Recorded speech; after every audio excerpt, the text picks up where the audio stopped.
Are we streaming yet, Jenny? Yes. We're just loading up and should be ready to go in a moment. Takes a bit of time.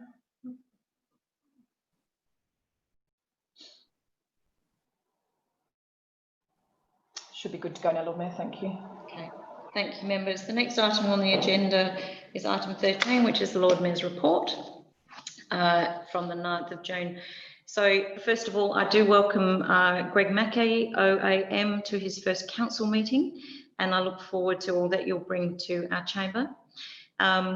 In recent weeks, I've met with the Deputy Prime Minister, Michael McCormack, as part of the Council of Capital City Lord Mayors' continued advocacy for an economic stimulus package through investment in capital cities to support recovery post-COVID-19.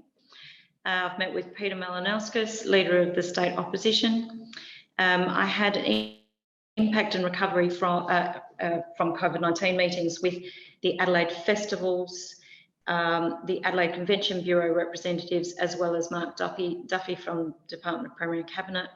I met with Nat Cook MP, Shadow State Minister for Human Services, Kate Hart and Neil McFarlane, the Department of Environment and Water on Climate Change Strategy, Tim Boundy, the CEO of Renew Adelaide, Margie Steffens, OAM Community Outreach Dental Program, Chris Burns, CEO, and Tim O'Callaghan, the Chair of the Hutt Street Centre, Creative Industries Ministerial Advisory Committee, of which I'm a member, to discuss focus areas of emerging from industry consultations. Professor Robert Hill, the Director of the Environment Institute, University of Adelaide, about the impact of extreme heat on trees within the Greater Adelaide area and how our teams can work together.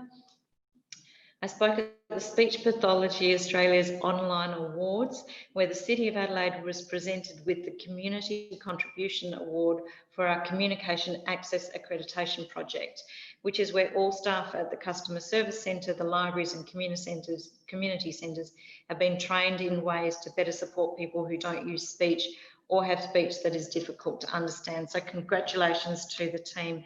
That was a fabulous award for us to receive. The City of Adelaide was also announced as one of 3 finalists in the LGA Leadership Excellence Awards in the category of Excellence in Environmental Leadership and Sustainability for the City of Adelaide's long-term renewable electricity power purchase agreement, one of which I know that we are all very proud. Since the last council meeting, the state government COVID-19 restrictions have continued to be relaxed, and in the light of this, several council services have returned to limited operations, and many of the city businesses are now reopened for trade. All 3 of the council's libraries have reopened, as have our community centres. The Adelaide Town Hall also reopened last week, and which was celebrated with a performance of the Adelaide High School Band on the balcony at lunchtime on Friday last week. So I hope some of you managed to enjoy that. The Recovery and Reimagine portal has had more than 100 ideas submitted by the community, and we're also encouraging visitors back to the city with the My Adelaide campaign, which is the hashtag My Adelaide. Council members, Council is already implementing ideas, including the very first project, which was the Green Heart mode into Victoria Square, Tazanyanga, as well as the delivery of 20 outdoor heaters to local cafes and restaurants to support local traders to provide comfortable outdoor dining experiences, which we believe will attract more patrons to their business.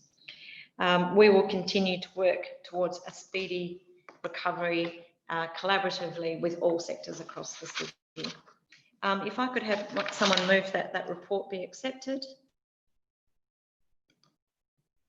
Thank you, Councillor Knoll, seconded by Councillor Abraham today. Members to the vote, those in favour?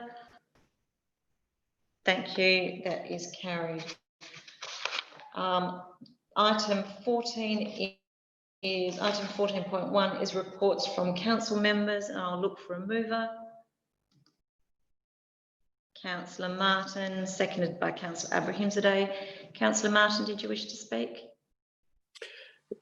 Yes, Lord Mayor, just briefly, and for the record, always, I attended a meeting of the Adelaide Airports Consultative Group, and there were, in the 3-month period to the end of March, 926 aircraft movements over the city of North Adelaide during the curfew period from 11 p.m. to 6 a.m. Unaffected for the most part by the COVID pandemic. May I just, for the information of elected members, pass on the information that the impact on the airport has been profound. We were told at the meeting that the number of domestic aircraft arriving and leaving from Adelaide is around 30 to 50 a week, as opposed to 500 in the weeks preceding the pandemic. International flights worse, from somewhere in excess of 50 to about half a dozen. All of the businesses at the airport are reported to be closed or only open periodically. There is virtually no income for Adelaide airports, and a spokesperson for the airports says it will take at least 2 years for Adelaide Airport to return to the pre-COVID domestic schedule. And just on a note for administration, the airport master plan has been approved by the federal government and is, with amendments, out again to consultation. And of course, responses from the City of Adelaide are sought if the administration didn't already know. Thank you, Councillor Martin. Councillor Abrahimzadeh, did you wish to speak at all? No, thank you. Thank you. Councillor Mackie. Thank you, Lord Mayor. Given no opportunity to make, I guess, what might be called in some contexts a maiden speech, I'm wondering if I might beg your indulgence to share with you and elected members and the administration something that I have prepared a little earlier. Members? Good. Fire away, Councillor Mackie. Thank you, Lord Mayor. Fellow elected members and administration, it's a privilege to return to service as a councillor for Central Ward, but I do so mindful that voter participation in city elections and in local government through much of South Australia is disturbingly and unacceptably low. Each local government area shares with the Electoral Commission of South Australia the responsibility for engaging voters, and we must do better.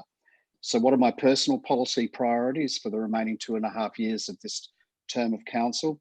Well, notwithstanding the challenges of campaigning during the COVID-19 pandemic, many of my thoughts about future roles and opportunities for our City Council were outlined during my election campaign, plus blogs and audio interviews available on my website. A major challenge facing the council and ratepayers is the sustainability and value proposition of our existing operations. While we face a sharp contraction in revenue on the back of the depopulation of our office towers through the pandemic-inspired self-isolation protocols, we're also a capital city council with capital city responsibilities. We have a balance sheet and asset base to leverage, and clearly we've been doing so with some verve in recent years. In this context, I'm convinced of the value and future power of our cultural economy as a driver of economic prosperity and brand equity and assertion for our capital city. My accumulated experiences over 40 years as a merchant and as a shopkeeper, as an arts and cultural entrepreneur, as a city precinct and public sector leader all point in this direction. If we can come to better understand and leverage the demand drivers for culture, not only the arts, applied arts and entertainment, but also sport and recreation, education and learning, and even as consumers and members of social interest groups and faith communities, we can turbocharge our city economy across all 3 cultural economy time zones: daytime, evenings, and night times. To paraphrase from the classic Aussie movie, The Castle, it's about the vibe. During the election campaign, I advocated for a Adelaide City-State Summit to bring together thought leaders and experts across a range of spheres of city life to consider how best to focus our economic recovery interventions and concessions. Such a summit would ensure that elected members can hear from a range of subject experts so as to more fully flesh out the feedback from online engagement and outreach that Council has commendably been undertaking and to which you referred previously, Lord Mayor. This summit would best be mounted under the auspice of the Capital City Committee, a symbol of the vital relationship between the 2 tiers of government. Summits can also have a strategic communication dividend. An upside from such a summit is that it could help us inspire new confidence and hope among our constituents and stakeholders in our future. On the planning front, I'm very clear that we need to embark upon the development of a new city plan. It is a quarter of a century since the last city plan was promulgated. At a time when wholesale reforms to state planning are well advanced and attracting a high level of community concern, we must be ready as a capital city to be in the driver's seat to develop our own plan, both for the community and the state government, underpinned by effective consultation effort. And I believe we must redouble our efforts to master planning, especially for the Greater Central West Precinct, from Tartanyunga Victoria Square in the east through to West Terrace and bounded by Weymouth Street to the north and Wright Street to the south. I also aim to practice a standard of in-chamber civility toward fellow elected members that befits capital city governance and that lifts community confidence and respect in this, their elected body. In turn, this will engender interest rather than cynicism in what the council is doing. And who knows, maybe this will encourage more constituents to exercise their vote. We don't need to love each other, nor to entrench factions that can bitterly divide us, to provide our fair city of Adelaide with sound advocacy and inspired leadership. Each elected member has a role to play in modelling leadership. And to that end, I foreshadow that as an elected member, I will not be accepting the free tickets to our city arts and entertainments that are offered to council as part of old mode negotiated sponsorship arrangements. We're a tier of government, not a private corporation, and I believe we should pay our own way as individuals.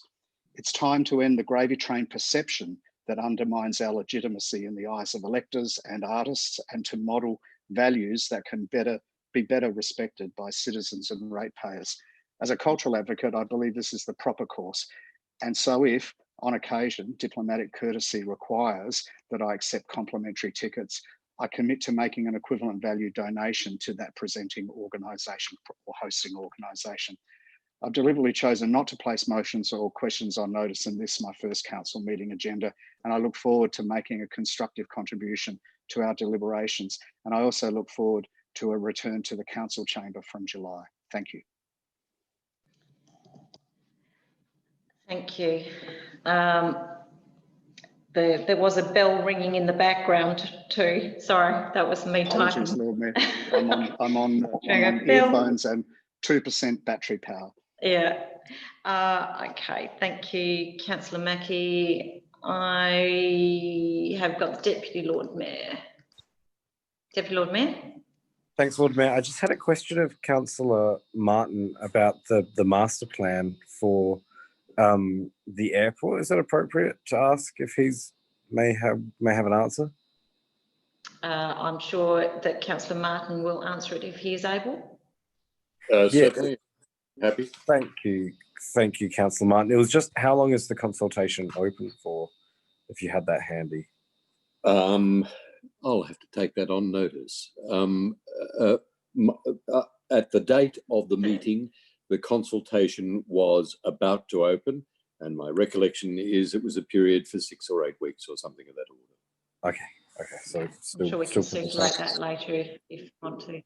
Yeah, it'd be interesting. Thank you. Thank you. Members, if there's no further comment, I'll go back to Councillor Martin to sum up. Councillor Martin? Yes, and thank you to Councillor Mackie. Summed up. Thank you. Members, those in favour? Thank you. Those against? That is carried. Members, I think we shall take a short break. I'll just look for a yes. Is everybody happy to take a short break? 10 minutes, hands? Just a comfort stop? Okay. Councillor Sims, I know you're shaking your head, but I'm not allowed to leave the desk and I need a comfort stop. So if you don't mind indulging me for just a few moments, that would be really appreciated. Thank you. We'll be back in 10 minutes or less.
I don't have quorum yet.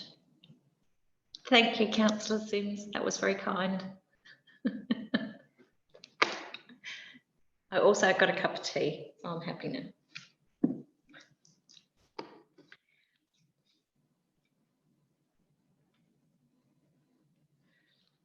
Thanks, members. We have quorum, so we'll get going. The next item on our agenda is questions on notice. Members, as previously, we will take the questions as read. All the answers to the questions have gone up on our website and will be, of course, published in the minutes of the meeting. That takes us to questions without notice. I will go to Councillor Martin. Thank you, Councillor Martin. Yes, thank you, Lord Mayor. My question without notice concerns the question on notice to the administration, which sought the advice about what contractual or common law rights of termination or postponement are available to the City of Adelaide with respect to the Central Market Arcade redevelopment. The administration replied simply that the city was legally bound to an agreement with ICD Property, but did not countenance the question of common law rights. Could the administration please advise what are the council's common law rights with respect to termination or postponement? CEO. Yeah, thanks. Tom McCready, could you respond, please?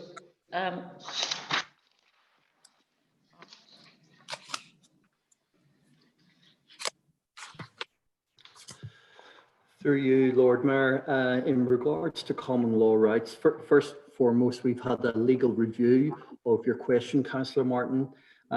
Effectively, what it said, and it relates to a comment you made earlier in regards to a contract associated with the connector bus. We are contractually bound, whether it's common law or whatever, with a party where council has entered into an agreement. We've used the common seal, which we've effectively sealed the document, and the proponent effectively has spent to this present period millions of dollars to get to where they are now. Now, as highlighted in the reply, what would happen is effectively if council wished to entertain to even exercise a right to come out of that contract, we potentially would be liable in regards to, first of all, where the proponent could seek to recover those costs, and also not only the cost of what they've expensed to date, but also future costs in relation to lost potential revenue associated with that. Also, the proponent is also working as we presently speak in regards to their pre-commitment, and have also done their pre-lodgement through SCAP. So there's substantial risk to council should council consider to do this.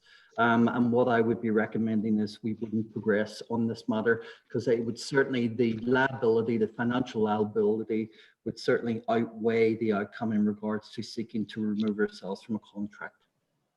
Thank you, Tom. Lord Mayor, putting to one side the opinion offered by the administration that we should not extricate ourselves from the contract, is it my correct understanding that the administration is saying the common law right exists, however, the costs would be significant? I think CEO. Sorry, there we go.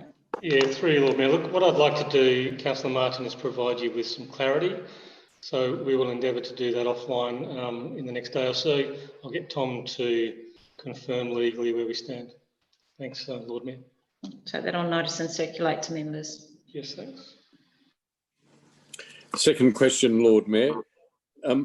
In respect of the City Connector bus service, the administration has advised tonight that the Minister for Transport, Stefan Knoll, advised them in January that the City Connector service would be terminated at least the deed of agreement, would be terminated by the state government on June 30th.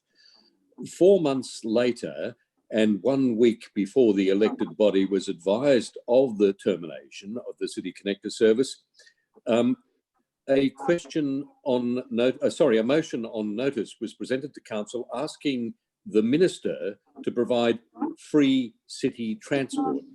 Did any conversation with the Lord Mayor influence that motion, Lord Mayor? No. Thank you. Thank you. Members, I did have some questions without notice, but they were from Councillor Moran, who left us earlier this evening. So I will put them on notice, and that takes us to motions on notice. And without further ado, I will go to Councillor Martin for 17.1. Councillor Martin, if you would like to move your motion, and I will seek a seconder.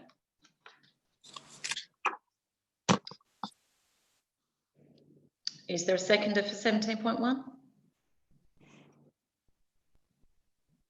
Simon, I just need you to use your electronic hand. I did see that go up, but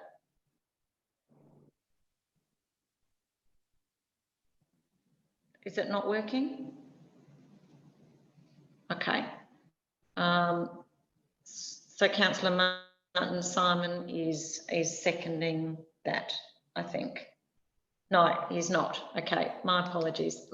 So I've just unmuted you, Simon. Yeah, sorry, Lord Mayor, I have actual conflict of interest. My apologies. So thank you. do I need to zoom out? Yes, I'll ask Jenny if she can just put you in the waiting room for a moment while the item is discussed. Sure. Certainly, Lord Mayor, I'll do that now. Thank you. Oh, sorry, and Councillor Sims. Thanks, Lord Mayor. I just need some guidance on whether this relates to the University of Adelaide. If it's a sublease or licence holder. I don't know. I need some advice from administration on that. Okay. Rudy, are you there?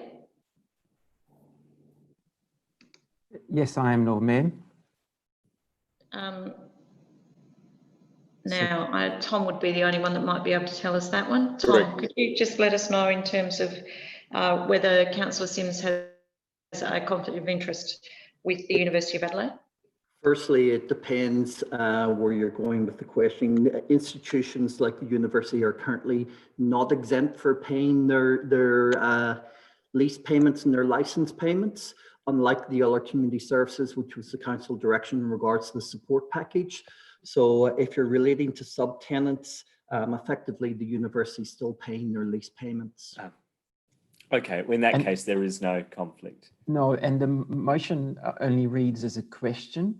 So there is no actual decision. It's just a question that's going to be asked. So it cannot create a detriment. No. Also, once Councillor Ho is back, we'll have to ask him what actually the nature of his conflict of interest was, and whether it's material, actual, or perceived. So we'll have to clarify that as well for the purpose of the minutes. Thank you. Thanks for the advice, administration. I don't perceive there is a conflict for me, perceived or actual, and I will remain in the discussion and vote accordingly. So members, I'm actually still looking for a seconder. I'm happy to second the motion on that basis, Lord Mayor. Thank you, Councillor Sims. Councillor Martin. Yes, thank you, Lord Mayor. You will recall this motion came to council as a motion without notice at the last meeting, and you deemed it to not meet the standing orders. I'm not sure why, but you asked that it be placed on notice. It is simple. It's designed to ascertain if the holders of parklands head leases, that is buildings which are generally located on the parklands, and head licenses, playing fields most often, whether they have passed on the generous rent waiver that the council agreed back in March. Why is this important? It is because, and I am acting on information that was presented to me, head license holders often have multiple sub-licenses, multiple tenants. So in turn, let me put it this way. A license holder may pay the council $15,000 a year to rent a chunk of parklands. They in turn might take that same piece of property to 4 other organisations, get $10,000 each from them, and for their $15,000 plus maintenance, they would get the difference. So it's a profit-making deal for many of them. Now, what we need to ask head lease and licence holders is, have you passed on council's rent-free saving?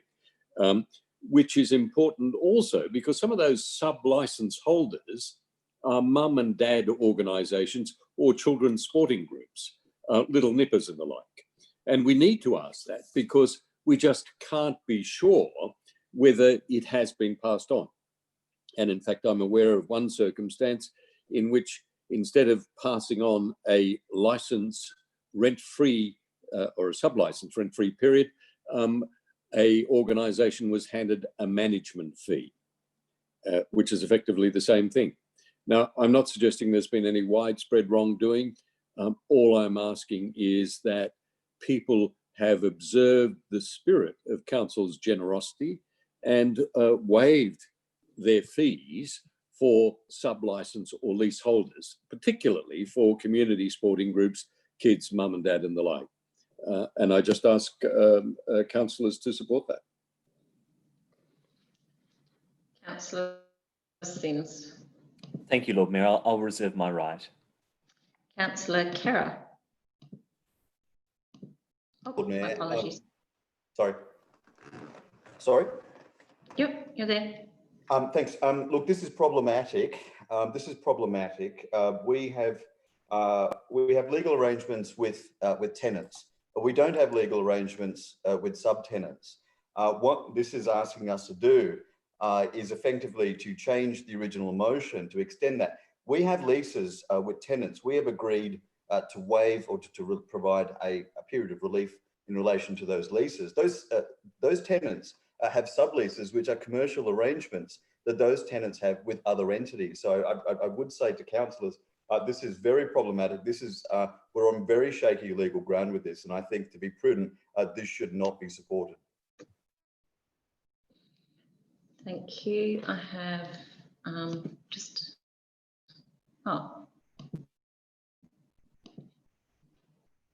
Councillor Sims. Thank you. Thanks, Lord Mayor. I'm not sure how this is problematic. I thought the rationale behind what council agreed to some months ago was for the benefit to be passed on to the tenant. I thought that was the intention behind this. And if that's not what is happening, then I think it'd be good for us to get to the bottom of it. So all this is a request for information. I'm not sure how that is problematic in any way. Really, I think this is about ensuring that people are complying with the spirit of the benefit that council's conferred on them. So I'm supportive of this, and I'd encourage others to back it as well. It seems pretty sensible to me. If I may, Councillor Sims, I think the problem is that the request by Councillor Martin is that we contact the sublease and licence holders, and our only legal relationship is with the licence and lease holders. Therefore, we can't sort of intervene with sublessee matters, and therefore we can't speak directly to the sub-licence and lease holders. We can only go to the licence and lease holders. But presumably we'd have that information, Lord Mayor, so we could contact them if we wanted to and find out whether the benefit is being passed on. I've got the same information in front of you as you have. It seemed quite straightforward that it was legally, we don't have a relationship with them, and therefore we can't sort of enter into that correspondence, only with the lease or licence holder to ask them if they've actually passed it on.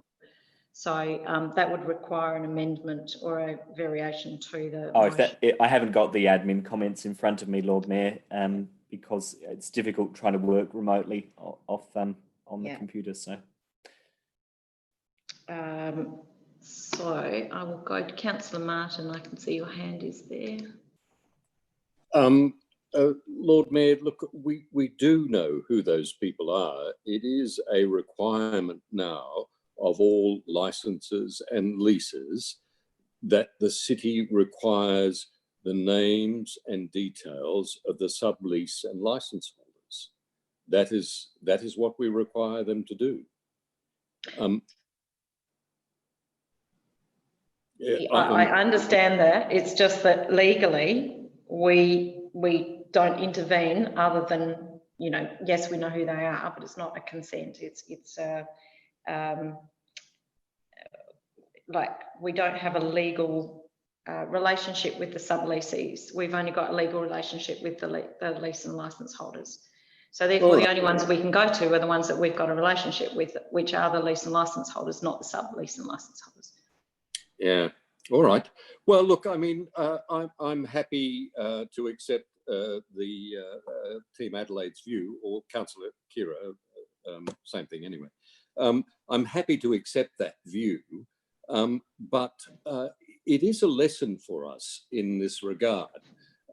If council is going to hand around sums of money in the expectation that those benefits will be passed on, then it ought to present to the council in the original instance a measure which is watertight and one which is not subject to manipulation.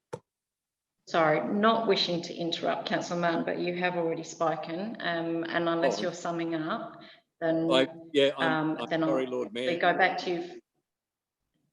So, no, look, I'm sorry. I have Councillor Kouros. I just want a point of clarification that it's actually not Councillor Kera's view, it's actually fact. So I just want that cleared. Point of clarification, thank you. Okay, I don't have any further questions. If not, I will go to Councillor Martin to sum up. Councillor Martin. Lord Mayor, as much as I have great respect for what Councillor Kira says on occasion, it is not necessarily fact. It is a view that is being put. I am happy for him to put that view, but not for his view to automatically be regarded as fact, much less with the enthusiasm that Councillor Kouros seems to. So, Lord Mayor, in summation, let me say, this is a good lesson for us that when matters come to us, which are painted as largesse on the part of council to assist the community, we need to be aware that it may be a very limited benefit that we're passing on, and that for the most part, users of the parklands go on paying, while a lucky few have had a bonus from the City of Adelaide. Thank you, Councillor Martin. Members to the vote, those in favour? Those against?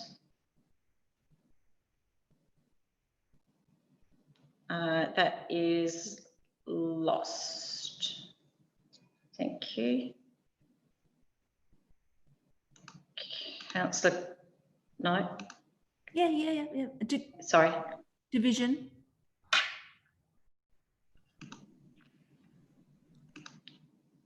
Jenny. Council members, the division has been called on the motion. Would all those in favour of the motion please raise your hand and keep it raised until all names have been called. Councillor Martin, Councillor Donovan, Councillor Mackie and Councillor Sims. 1, 2.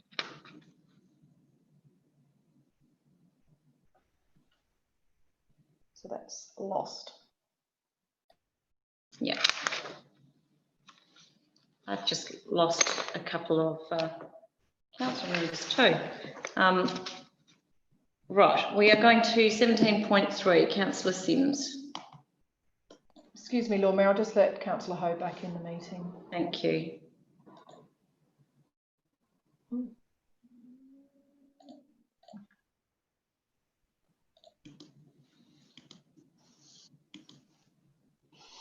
Rudy, did you have something you wish to share with us? Yes, Councillor Ho, are you there? He is there. Yep. If you could just further to the previous agenda item, clarify what your conflict of interest was, so we can incorporate that in the minutes. Sure, it is an actual conflict of interest. I am the chairman of a sports club, which is the subtenant of Commerce Club who leads Park 25. Thank you. All right, thank you. Thank you. Rudy, can you also ensure that on item 17.2, which was done early on the agenda, that Councillor Abrahimzadeh's conflict of interest as being a member of CAP was recorded for the minutes as well? He did leave the meeting, Yep. but I'm not sure it was captured for the minutes. Sure. Councillor Abrahimzadeh, can you please confirm that? Consistent with your earlier conflict of interest on that, for the purpose of the minutes? Yes, I can confirm that. Sorry, I couldn't get the Lord Mayor's attention early enough to call that conflict there and then. All right, that's noted. Thank you. Yeah, I have it in the chat room, so I'm sorry, I just needed to call it out, make sure it's in the minutes. That's okay. Thank you. I have Councillor Sims, motion on notice 17.3, supporting our arts community. Thank you, Lord Mayor. I move the motion as printed. Look for a seconder. Members, I'm looking for a seconder. Thank you, Councillor Martin. Councillor Sims. Thanks, Lord Mayor. The reason I'm putting this motion forward is members will be aware of the significant impact that COVID-19 has had on the cultural and arts sector in the city of Adelaide, but not just here in Adelaide, right across the country. And one of the big problems has been the failure of the federal government to put forward a support package aimed specifically at the arts. And I know that there is something in the works, but it hasn't yet been announced. And certainly when I put this forward, I had heard that the government was going to be doing something, and they still haven't come to the table. But also of particular concern is the fact that JobKeeper doesn't extend to casual workers. And of course, lots of the people that work in the arts sector are on casual contracts. And I am concerned that many of our arts workers here in Adelaide are not going to be getting support during this time. And so that's why I'm proposing that the council forms this position and charges you, Lord Mayor, to write a letter to communicate council support for that. Thank you. Councillor Martin. Reserve my right. Thank you. Councillor Kira. Thanks, Lord Mayor. Look, I must speak against this motion. I do appreciate the sentiment here, but I think there are two key problems here. Firstly, this is a motion that will ask council to write to the federal government to expand its JobKeeper program to include casual workers in the arts sectors. Now, casual workers have been excluded from the JobKeeper program for quite fundamental economic and legal reasons. Moreover, we will then be singling out casual workers in one segment for our advocacy. What about casual workers in the hospitality sector? What about casual workers in the retail sector? What about casual workers in the building sector? I could go on. So it is highly problematic. It is basically a backdoor means by which Councillor Sims is seeking to introduce something he has been pushing for quite some time, and that is casual workers to receive protections that for fundamental reasons they don't receive. That's one problem. The other problem is, I think overall we need help. We need overall help with our overall economy. In many ways, the arts sector is best served when you have an economy that's functioning well, and you have people getting paid in all their other jobs with which they then spend the money to patronise the arts. They then go, if you're working as a builder or you've got a job as an accountant, you can then go and spend money the arts, on the opera, or what have you. The problem here is that singling out the arts sector for sort of a help package in a vacuum, I don't think makes sense. And I don't know whether it's the best way for us to advocate when what our city desperately needs from the federal government is very big, large-scale capital and infrastructure projects from which you will get the best multiplier effects of all. So I would say that it's on balance, it's actually a negative emotion, unfortunately. Thank you, Councillor Kira. Councillor Mackie. Thank you, Lord Mayor. It would be disingenuous of me to have made the statements that I've made under elected members' reports and not be willing to consider supporting this motion. I understand the point that Councillor Kira is making, but I would also make the point, right now, construction workers are still constructing. Arts workers have no work.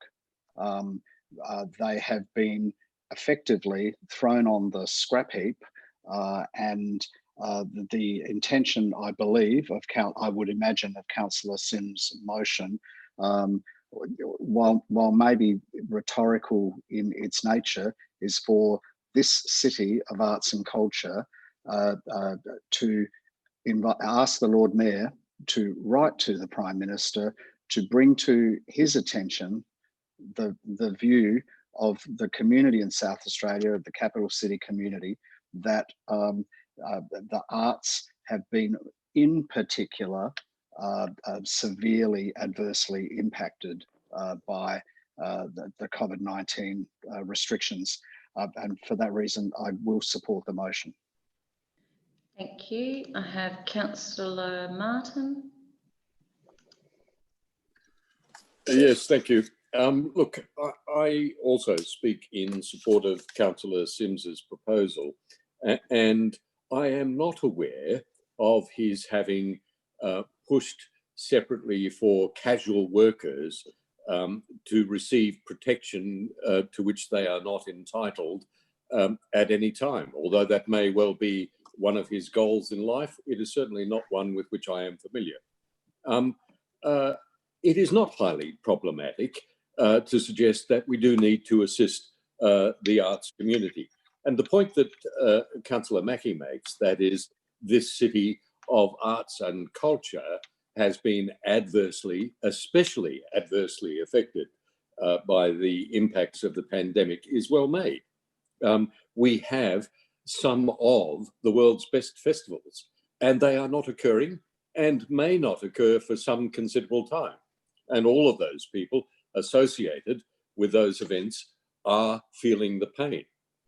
Indeed, the Advertiser has reported frequently about workers associated with the festival centre, with which you also, Lord Mayor, are associated, having had no work, having been on the street, ineligible for the JobKeeper allowance. Now, sure, it is important that we look after the overall economy. And I'm pleased to say that councillors will have the opportunity, including Councillor Kira, to support a motion to help the overall economy by providing a rate exemption to small business. That's coming up shortly. But let's look after at least the interests of arts workers, the arts community, by asking the government, the federal government, to consider, and that is all we are doing here, consider the possibility of assistance. Thank you, Councillor Martin. Members, I won't say anything because I have got the Deputy Lord Mayor's hand raised. So I'll go to Deputy Lord Mayor's and I'll speak before I go back to Councillor Simms. Thanks, Lord Mayor. Sorry to cut you off there. Just a few things to set the record straight when it comes to the Adelaide Festival Centre and other associated entities such as the Adelaide Venue Management Corporation. Of course, we must consider that they're actually government owned and government operated entities. That's why they're not covered under JobKeeper, just as the City of Adelaide and other local government employees have not been covered under JobKeeper. It is the responsibility of each level of government to work to look after their casualised workforce. and that's been made very clear. And if governments choose not to do that, then they choose not to do that. With regards to support for the arts and cultural sector generally, of course, very much supportive, and I think we will see more things come out as time goes on. Of course, it's worth noting that $750 million in this financial year was committed by the federal government through various bodies to the arts across Australia. That's a record number, and it's more than any other previous year since Federation.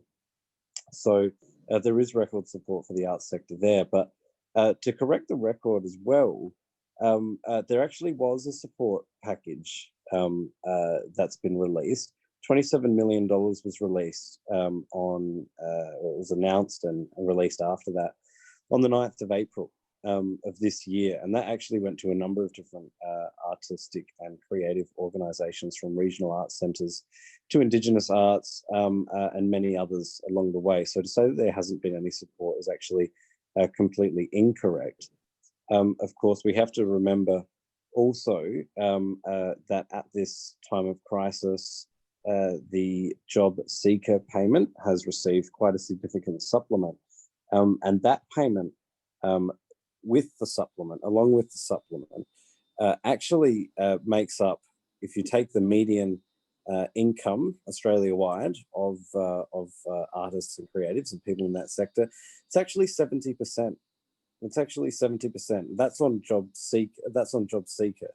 Now, for the ones that are eligible for the job keeper, it pretty much comes up to 100%. And obviously, that's not the vast majority. It's a casualised workforce in the gig economy and what have you. But that's really the main mechanism for support here, is job seeker, and that's what everyone's entitled to, so long as you're a permanent resident.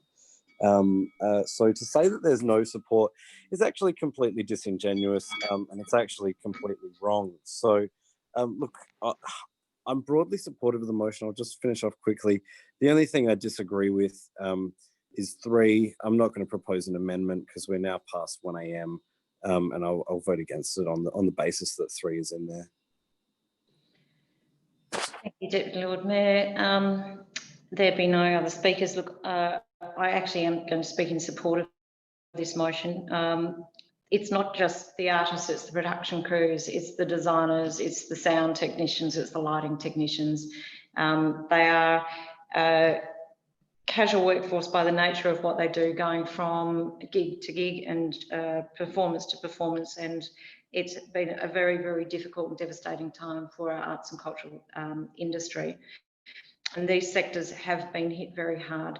And yes, there has been money released. They generally go into administration or to keep the centres running, as opposed to providing support for the artists.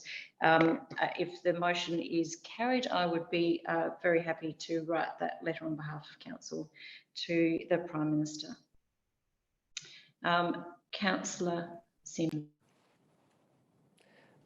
Thanks very much, Lord Mayor, for your support on that. And look, I agree with the comments that have been made by many of the councillors, and just to reinforce the comments that you have made, and also Councillor Mackie and Councillor Martin. One of the big problems, of course, that the art and cultural sectors face at the moment is that because of COVID-19, it's not possible to hold concerts and so on.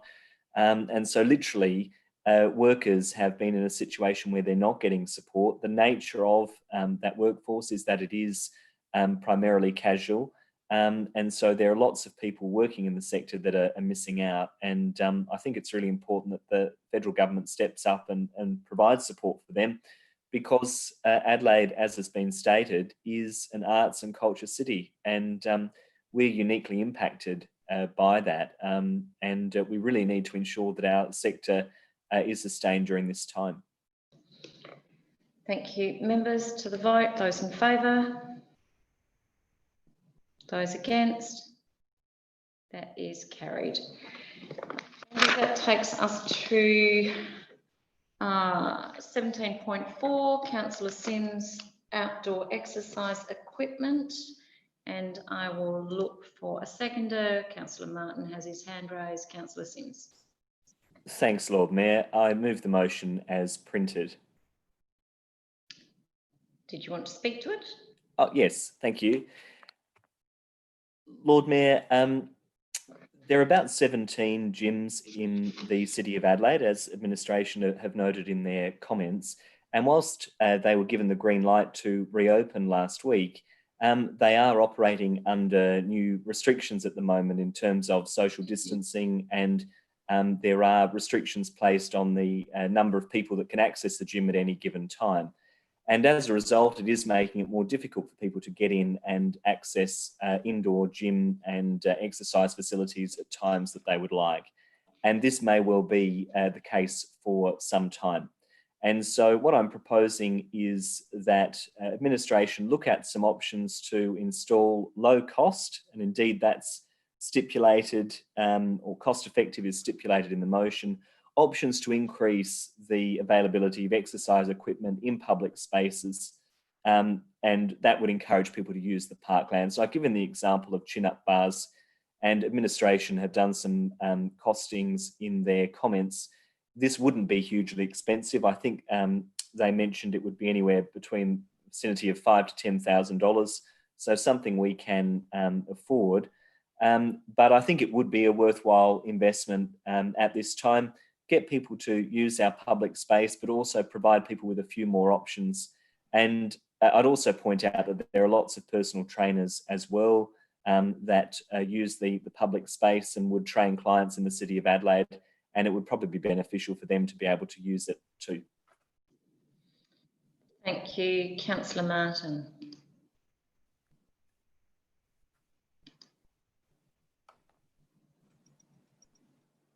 Yep. You've unmuted me? You are unmuted. Oh, excellent. Thank you. Look, I was quite surprised when I saw this motion, and pleasantly surprised, I might add, at the detail that's been provided by the administration. And that map, which you may have seen on the information that was provided, is really interesting because it shows that there is nothing of outdoor exercise equipment in the North Parklands, nothing in the West Parklands, apart from the Adelaide High School, and nothing in the South Parklands. The East Parklands, on the other hand, seems to be really well catered for. And it clearly shows that we could do more consistent with our health and well-being goal in our strategic plan. These facilities are well used, and look, I hasten to draw the distinction between paid gyms and outdoor exercise facilities. In fact, it's a bit misleading to conflate the two, because outdoor exercise equipment users are generally different people. They are people who are either jogging, cycling, or walking. And in fact, I walk past a set of our exercise equipment on a regular basis outside the Adelaide University club rooms. And I have to say, I haven't ever seen the equipment not being used. There is always someone or a group of people gathered around using the equipment, even in COVID times. On Saturday, I noticed there were about 8 people crowded around, much too close for my comfort, I must say. But look, I suspect that we do need the administration to investigate and come back, which is exactly what this is asking us to do. And who knows, out of that may come a plan or a proposal to install more of this equipment and to engage more fully with our parklands users. This equipment is incredibly well used. We should support it. Thank you. Councillor Knoll. Thank you, Lord Mayor. I must say that it's been interesting. I mean, I have used the outdoor equipment and while I did my rounds when I lived closer there, parklands, and certainly it's useful. That it was overused is a bit hard to say, but I'm thinking here a little bit differently. And the fact is that, number one, the reason why everything was shut down was because of the potential contamination from the bacteria, or say from the virus, from one person to the next. Now, we're spending all this energy from the various gyms and everybody else to clean and sanitize between each patron and as so people don't share things. Here we have got an unregulated environment where people are going to use, and if there is an issue, then obviously there needs to be some form of cleaning and things like that in between to make sure people don't transfer the virus from one to the next. So I think, from where they are positioned, it is in a space that is well used by a lot of people, certainly, and certainly there are people who've been using it. But I asked the question that this isn't about the exercise of use of the equipment. It's the use of that we prevent the contamination from one person to the next. And if this is the reasoning, if the COVID-19 is the reasoning for this, then you're going to have to say, how are we as a council going to look after this equipment so that people can be ensured that we are not contributing to their potential illness? And I think that's really the question, because there are a lot of gyms. There are lots of gyms. And as they open up, people will be able to use them and get on with their lives. There are trainers that bring on their own equipment. They have all of that as well. But I think in this instance, it's for a short-term idea, but it won't really do anything for the long term. And it actually doesn't address the issue that people would have to worry about, and that is the potential for contamination. Thank you. Thank you. Councillor Abraham Zadeh. Thank you, Lord Mayor. I've got a couple of issues with this motion. One is that this might potentially take away business from the local gyms. Now, these local gyms are businesses, they're ratepayers. That's one issue. The second issue is that it's not just a matter of putting this equipment in the parklands, but we need to make sure that we design and build the infrastructure.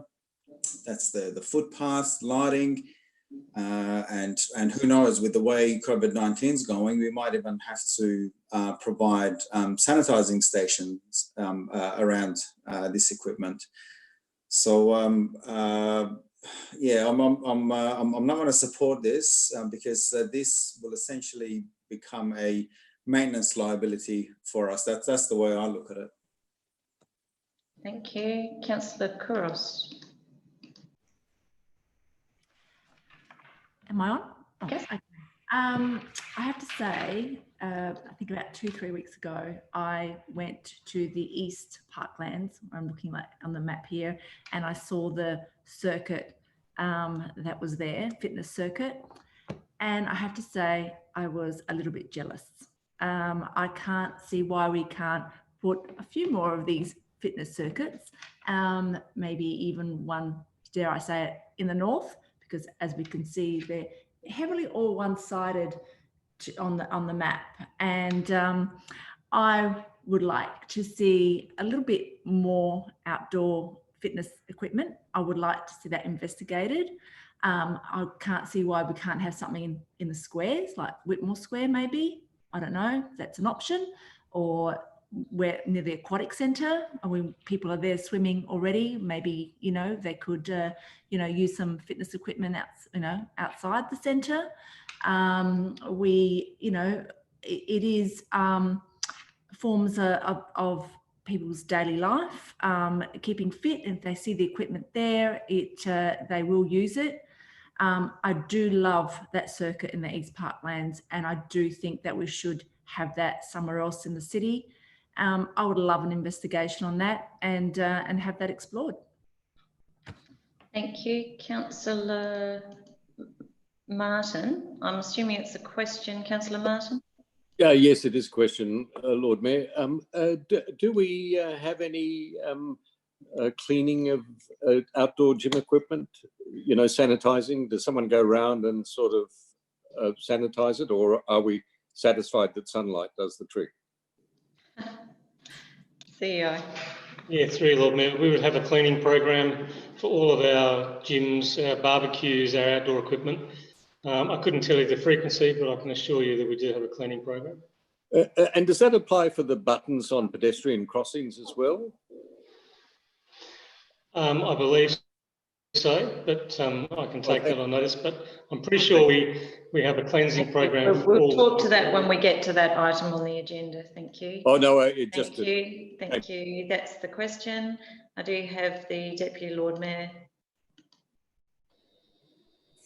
Thanks, Lord Mayor. I do have concerns around this, but I mean, it comes to a fundamental question. Why would we be paying for people's exercise equipment anyway? Why would we be doing that? I mean, I know the exercise gear that's in the Eastern Parklands. I see it most days. I see it as I run past in my shoes that I've bought on the ground, which has been there for tens of thousands of years. And I can tell you what, that keeps me relatively fit. I have put on some COVID kilos, but you know what it is? It's free. It's free. I mean, for goodness sake, why is the government meant to be taking responsibility for your own fitness like this? It shouldn't be. It's patently absurd that we would be providing this. People can take care of their own well-being. That's what they're meant to do. We should not be on a whim installing lots and lots of new exercise equipment in the parklands. And I don't deny, look, they probably will get usage, for the next 2 weeks, 3 weeks, until people's gyms reopen properly, until people go back to doing what they were doing pre-COVID, when they start pushing the pedestrian crossing buttons again and what have you. But I think, look, perhaps if this was 2 months ago, yeah, I would have entertained it, but not now. It's a bit too late. Look, people are getting back into a rhythm. They're going back to their gyms. And again, we don't need to be providing this service for people. They can take care of themselves. Oh, sorry, I actually muted you. Just a minute. Sorry, I thought you'd finished. Oh, God. No, look, it's okay, Lord Mayor. I've made my points fundamentally. Look, people can take care of themselves. Get some runners. Go down to Rundle Mall, buy some new shoes. The economy. We got it. Okay. Go out for a walk you. or a jog. Lovely. Thank you. I will go to Councillor Donovan. Thanks, Lord Mayor. I wasn't going to say anything, but following that, you forced me to, BLM. Social determinants of health, just Google that. That's all I need to say. Social determinants of health. Educate yourself. Save us all having to listen to a lecture from me for the next 10 minutes. And of course, I will support this motion. Thank you, Councillor Mackie. Thanks, Lord Mayor. Just very briefly, I support the motion and remind members that the motion simply notes the restrictions placed and requests that the administration investigate cost-effective options. We're not being asked to make a decision. We're not being asked to spend a cent other than our good officers' time at this point. We already have an ample precedent of the provision of such amenity within our parklands that is consistent with our role as the local placemakers and the local place managers of the public realm. Thank you. Thank you. Members, I also do support the investigation of this. Sorry, I'm still laughing, Deputy Lord Mayor. Wellbeing is actually really central to our strategic plan. So you just have to go back to the strategic plan that we all endorsed earlier this year. And if we're going to have thriving communities, then we actually need to focus on wellbeing. We want to encourage the continued use of the parklands. What we saw during COVID is an extraordinary amount of people that have discovered our parklands and taken to our parklands as the place that they go for community, for family, for exercise and for fresh air, and we want that to continue. I would like to make sure that the investigation takes into account that there would be a review through APLA, and also that it's in keeping with the Adelaide Parklands Management Strategy, which addresses all of the parklands, of course, but that we actually can make sure that they are strategically located in accordance with that as well. I'll hand back to you, Councillor Simms, to sum up. Thanks very much, Lord Mayor, for your comments and other councillors. And just to be very clear, this isn't about trying to take business away from existing gyms and fitness centres. It is just recognising that more people are out and about exercising in public space at the moment. Long may that trend continue. But also, a lot of gyms at the moment are not able to have customers using the facilities simply because of the new restrictions. So anything that keeps people active, I think we should look at. It is only an investigation, as it's being noted, and let's see what that comes up with. And of course, I'd expect there to be a cleansing regime, as there is with other equipment, including exercise equipment, play equipment, and other things that we have in the public space at the moment. But I think this could be a really exciting use of our public space and the parklands. And I agree with Councillor Couros, it'd be fantastic to see something in North Adelaide, because that has been neglected a little bit with some of this infrastructure. So that would be really exciting to see some activation of public space in that area.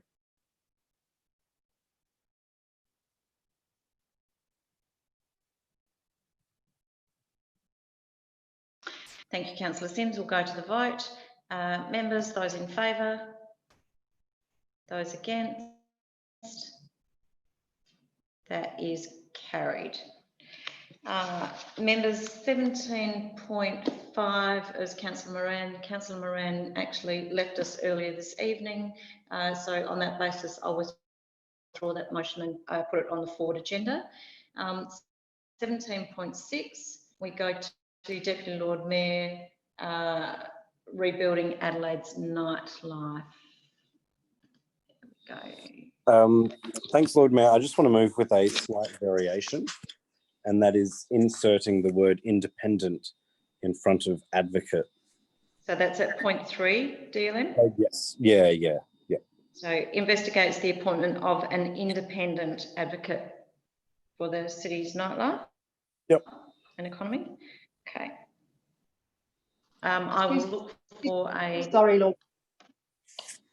Lord Mayor. I just needed to let you know that Kylie's just dropped out with sharing of the document. So I'm just going to try and find that and bring it up in a moment. So I just want to let you know that. Thank you. We'll keep going. So I have a seconder in Councillor Abrahimzadeh, and after that I have Councillor Couros to speak. So DLM, if you'd like to speak to that. Thanks, Lord Mayor. And thank you for allowing me to vary that to offer that clarification that we would want an independent advocate. And that's because we want frank and fearless advice to be given to us from such a position.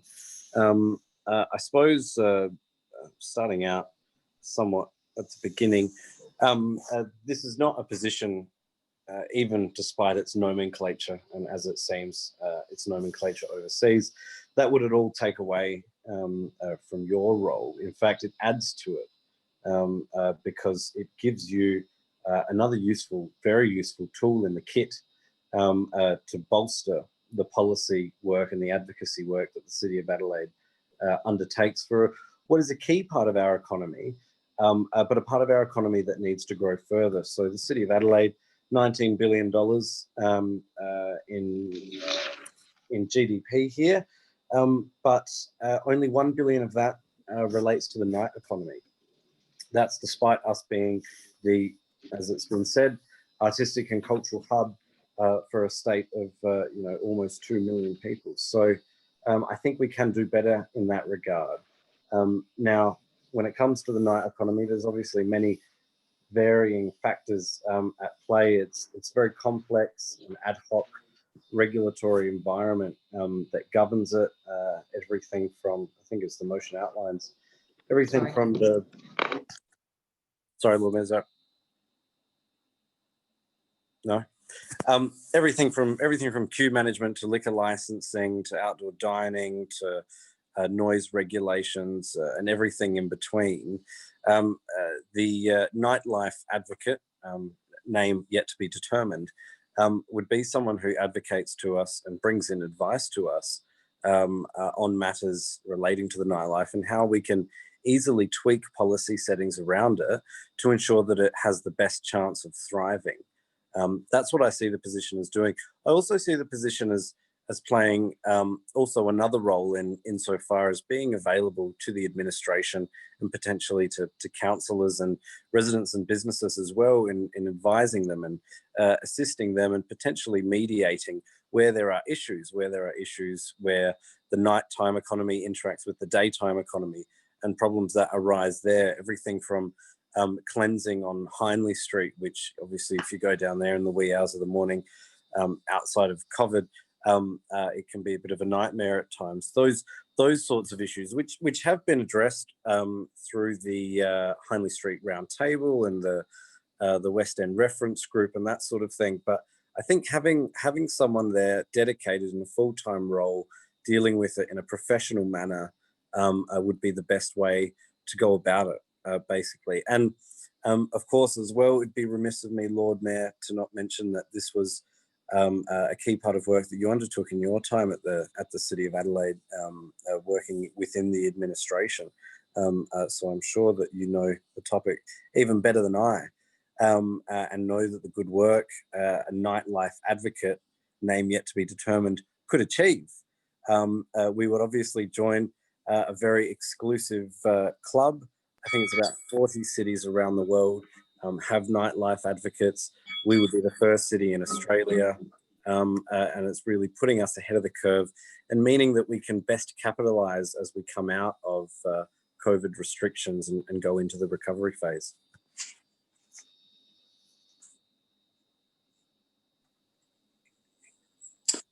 Thank you, Lord Mayor.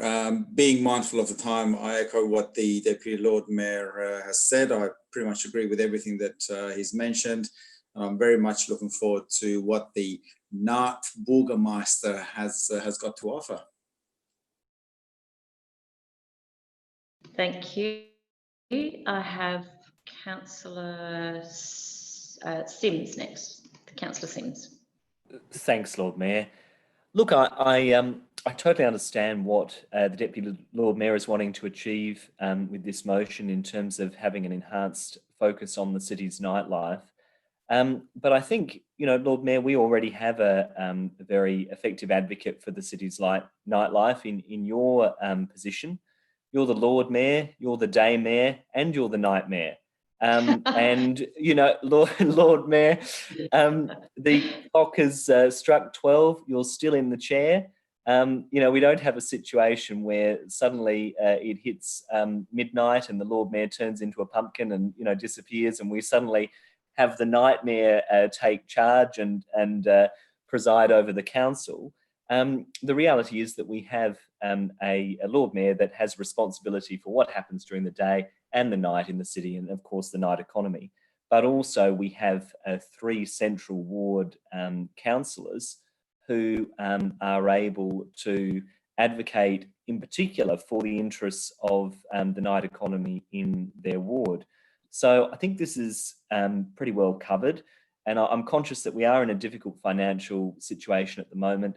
Maybe creating a new position at this time is not necessary. So I'd say let's keep this money in the bank and spend it towards something else in terms of advocating for our night economy.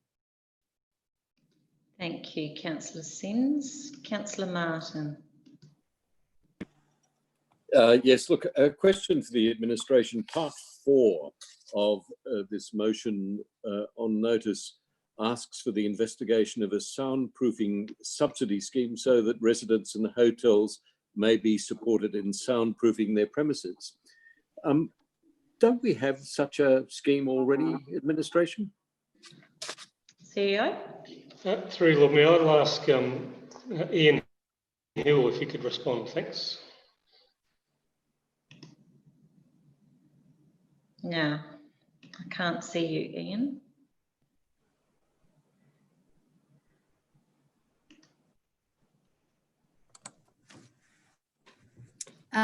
Yes, thank you, Councillor. We do have a noise mitigation incentive scheme. Oh, can you hear me? Yes. Yep, okay, sorry. I've got an alert up saying that I'm still muted.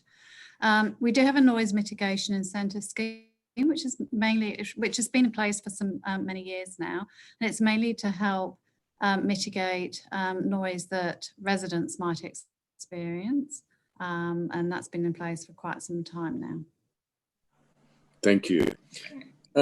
Look, Lord Mayor, given that this motion is asking us to do something we're already doing, I probably can't support this, but look, I wouldn't support it anyway. I know this is touted as a innovative change, something that will improve the City of Adelaide and how it operates. But the truth of the matter is that the City of Adelaide has considered this proposal. It came to the last term of council. Councillor Hyde was beaten to the punch by Hassam Abiad, the leader of Team Adelaide. Well, as he was then. Well, I hear he still is, but you know, I hear lots of rumours. Councillor Martin, we are talking to the motion. Oh, look, Lord Mayor, I'm sorry. When it's this late, I just get the rambles. I'm sorry. Yes. Anyway, look. Actually, no, that started at the beginning of the meeting, but please continue. No, it's much worse as the evening, progresses. But anyway, look, Martin Hazy took it out to the public. He thought it was a great idea when Hassam proposed it. And the community was just appalled. I remember people saying, hang on a minute, we've got a Lord Mayor, and that's you. And he said, oh, well, you know, we need someone who understands the nighttime economy, someone who can get their head around it. And people said, well, if we need a Lord Mayor who can get their head around the nighttime economy as well as the daytime economy, why don't we just get a new Lord Mayor? So pretty quickly, the Lord Mayor of the time, Martin Hazy, said, well, this is a very bad idea. And not least, Lord Mayor, when it was suggested, as Councillor Moran did at that time and has again recently, that the salary of the Lord Mayor be divided 50-50, one for the first Lord Mayor and 50% for the second Lord Mayor. So look, I can't, look, I'm all for recycling, but I cannot support a recycled motion of this nature. And look, I will always speak out against Team Adelaide's nightmare.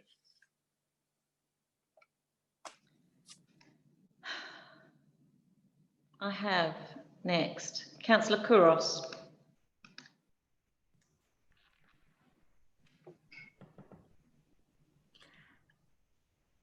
So much I want to say after Councillor Martin's little ramble, but I won't. I just want to point out that there isn't anything in here that says Lord Mayor.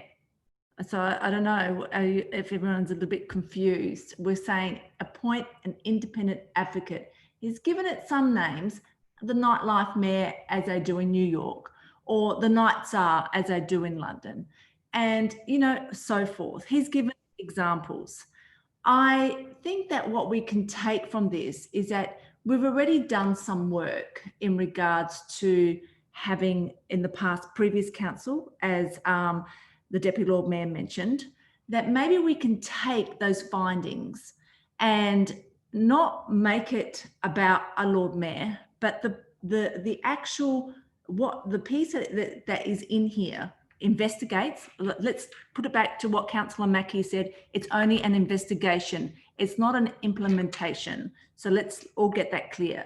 So we all want to see our nighttime economy lift up. We all want to see an increase of that in the city. We all want to see our economy start booming, and it's all in light of what we're talking about in the recovery. Maybe what this will form part of the citywide business model, someone in there. Maybe it will be someone that is already within council, that in administration. I don't know. But why not just explore the possibility of what it could be and not make it about the Lord Mayor and not make it about her position, but make it about what we can offer out there to the city and improve what we do out there.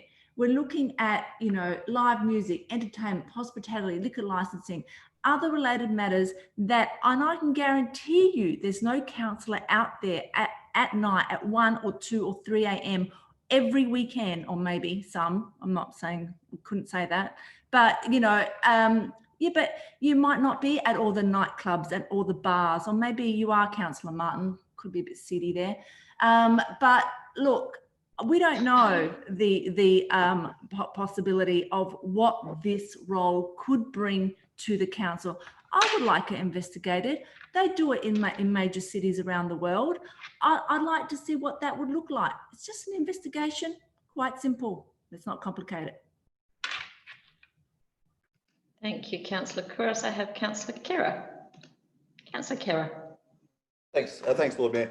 Look, I too have got some reservations along the lines of some of those that have been espoused, but I echo what Councillor Couros has said. It's an investigation. We do know that the night hospitality economy has been particularly hard hit by COVID and by the crisis. I think that if we can eke out some positive messaging from some kind of appointment, some kind of position, some kind of role, we don't know exactly what that is. But I think that at this stage, investigation on balance can tease something out that may well be positive. I don't want the daytime economy to be forgotten, but I think that this can encourage us to put up motions that address that aspect as well. My biggest, what I really bemoan is the fact that given there's a Christmas motion coming up, why wasn't this titled The Nightmare Before Christmas? Beautiful. Okay. Councillor Mackie. Look, thanks, Lord Mayor. As much as I'm delighted to see and hear Councillor Hyde take an interest in what is a 24-hour economy in our city, I'm yet to, and having been a stakeholder, trader, culture broker and maker in this city for the last 25, 35 years, I'm yet to see or hear any of the operators of that talking about creating another job for a bureaucrat. This is, I absolutely respect and hear Councillor Couros and Councillor Khera that this is just an investigation. There are many, many things that we could just investigate. And as much as I love the idea that we might be in the company of New York and Amsterdam and Berlin and London, we're not New York, Amsterdam, Berlin and London. Relatively speaking, even a growing nighttime economy, and there's an evening time economy and a nighttime economy after dark. Quite honestly, I don't see that a council paid officer that doesn't have statutory responsibilities such as a commissioner would have in the state jurisdiction context, I do not see that this position can do that which any better, that which we are already elected to do, and that is to represent our city. There are 12 advocates, and it's not just up to the Lord Mayor to take an interest in our constituents. They don't want to be separated off and treated as, okay, well, we've got one person over there to deal with all of our nighttime problems and the rest of us can just pay attention to the daytime. I think that it's an oversimplification. There's a reason why no other Australian capital city jurisdiction has implemented this, despite having much larger nighttime economies. So with that, again, respectfully, I won't be supporting the motion. Thank you, Councillor Donovan. Lord Mayor, I do support this motion. I think there's some good evidence from around the world that that this position can be shaped up in a way that is effective, and I think it is worthy of an investigation. I take some of the counterpoints that have been made, and especially the idea of another bureaucrat. Agreed. I don't think anyone wants another bureaucrat, and perhaps that's to be considered within the potential structure, how it can sit outside of some of the bureaucratic processes.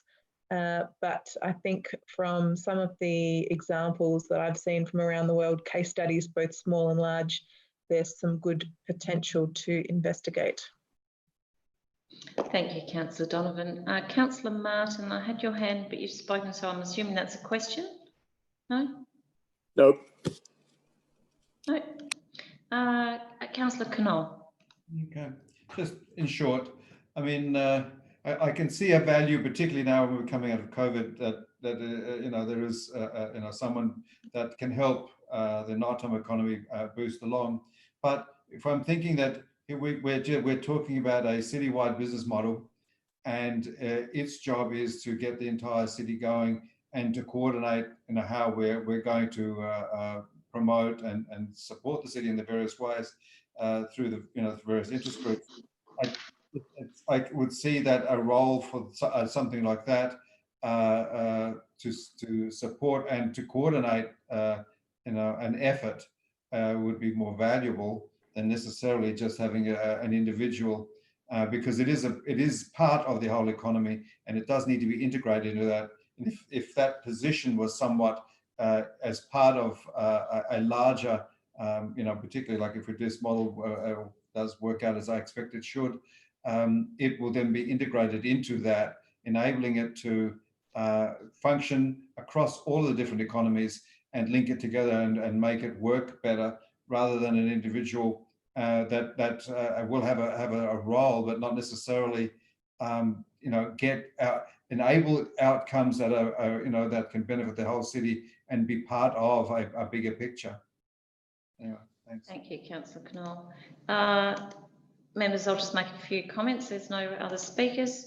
As Deputy Lord Mayor mentioned, we did do a lot of work, even going back to So the first time the nighttime advocate was raised under different guises was when Stephen Yarwood was the Lord Mayor, and then again under Lord Mayor Hazy. I obviously did a lot of work around the evening economy with a strategy that was called Good Evening Adelaide, that I think the only person that might remember that would be Councillor Moran. That was actually to try and bridge the gap between day and nighttime economy, and then we did a whole lot of work on the nighttime economy. What this would give us, and I do support an investigation, is a single point of contact for those issues around policy, particularly around entertainment and liquor licensing and hospitality. It would give us a renewed focus. It doesn't detract at all from my job. I love the fact that you all think that I'm working 24 hours and hanging out in nightclubs in the wee small hours of the morning. I do regularly 12-hour days, but that's probably stretching things a little bit. So I do think an advocate that can feed into our policy agenda and also look at delivering those thriving economies that we have got in our strategic plan would be very helpful, as well as feeding into the citywide business model that Councillor Kouros mentioned.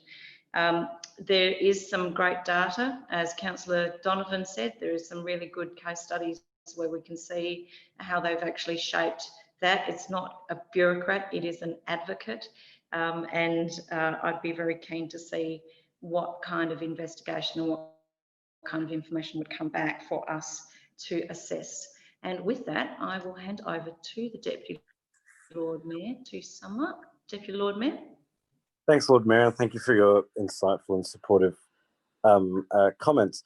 Of course, yes, I'm yet to encounter anyone, resident or business, who wants just another bureaucrat in the city of Adelaide or in Town Hall, and that's absolutely not what's being proposed. And I guess upon reflection, I think that's part of the reason why overseas they haven't given this sort of role a typical bureaucratic name like the Associate Director of the Night Economy or something like that.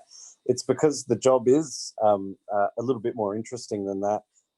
It is, dare I say it, a little bit sexier than that. It's something that can intrigue people. It's something that can actually, unlike what bureaucrats do, which is work within the status quo, the role of this is to actually challenge the status quo, to challenge why does the Duke of Brunswick Beer Garden need to close at this certain hour? Why does PJ O'Brien's on East Terrace have to have a string quartet between these hours pursuant to their liquor license?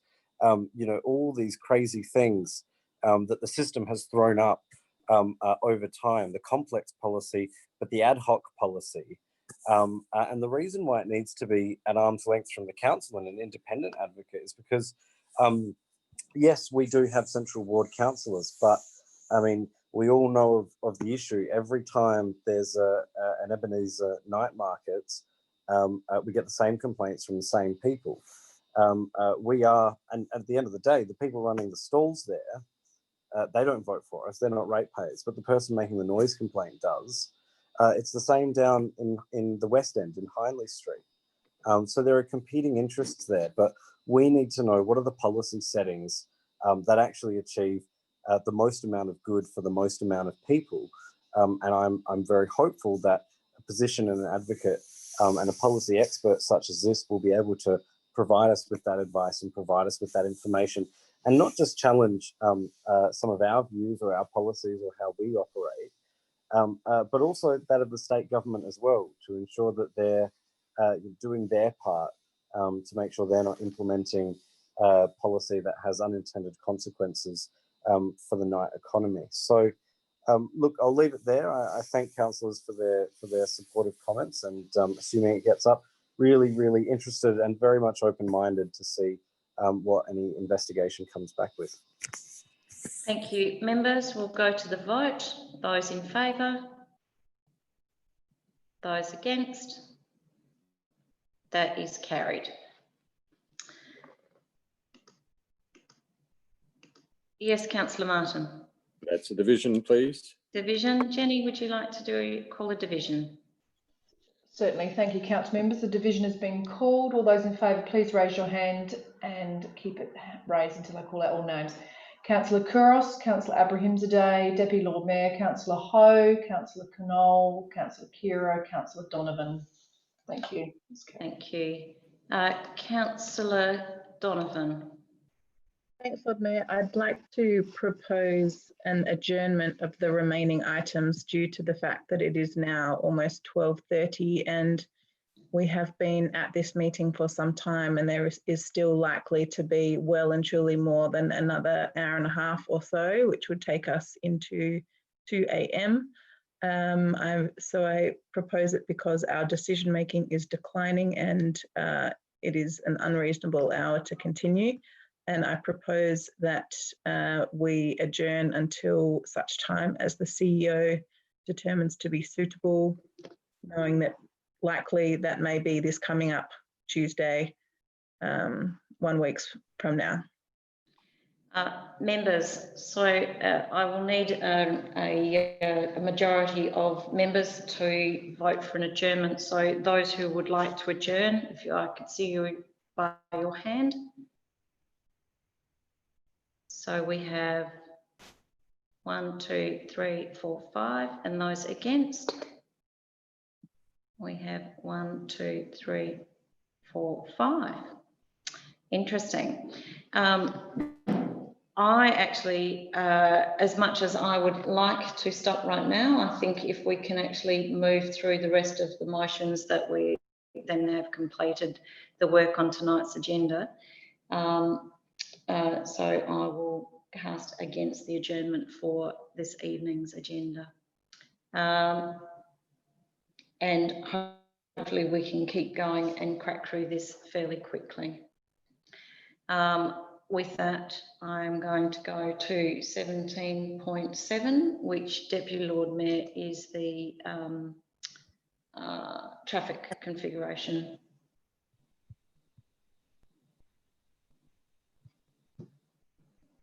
Deputy Lord Mayor.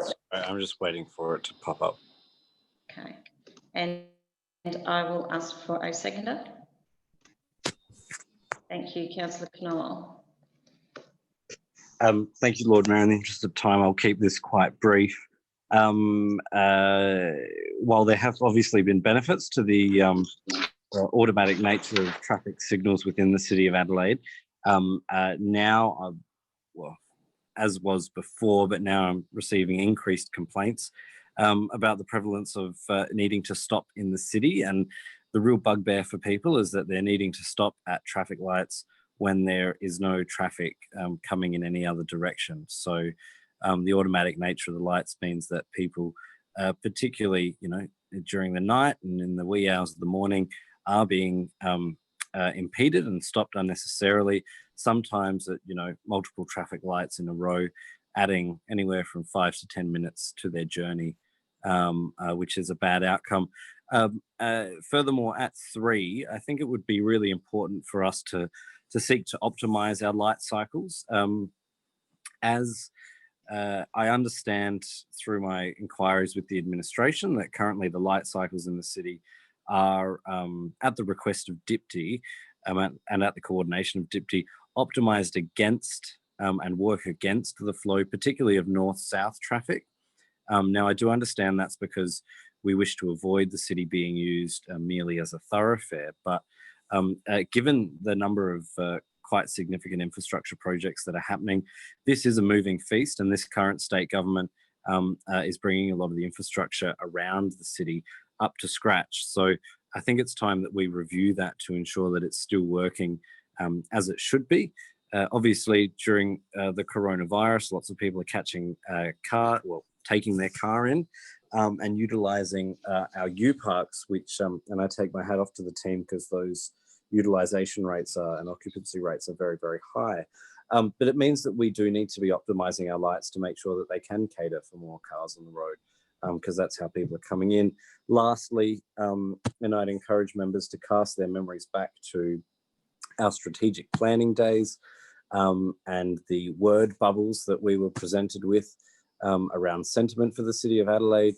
The number one issue for people that visit our city is accessibility, and primarily it's accessibility by car. So we need to make sure we're accessible by car.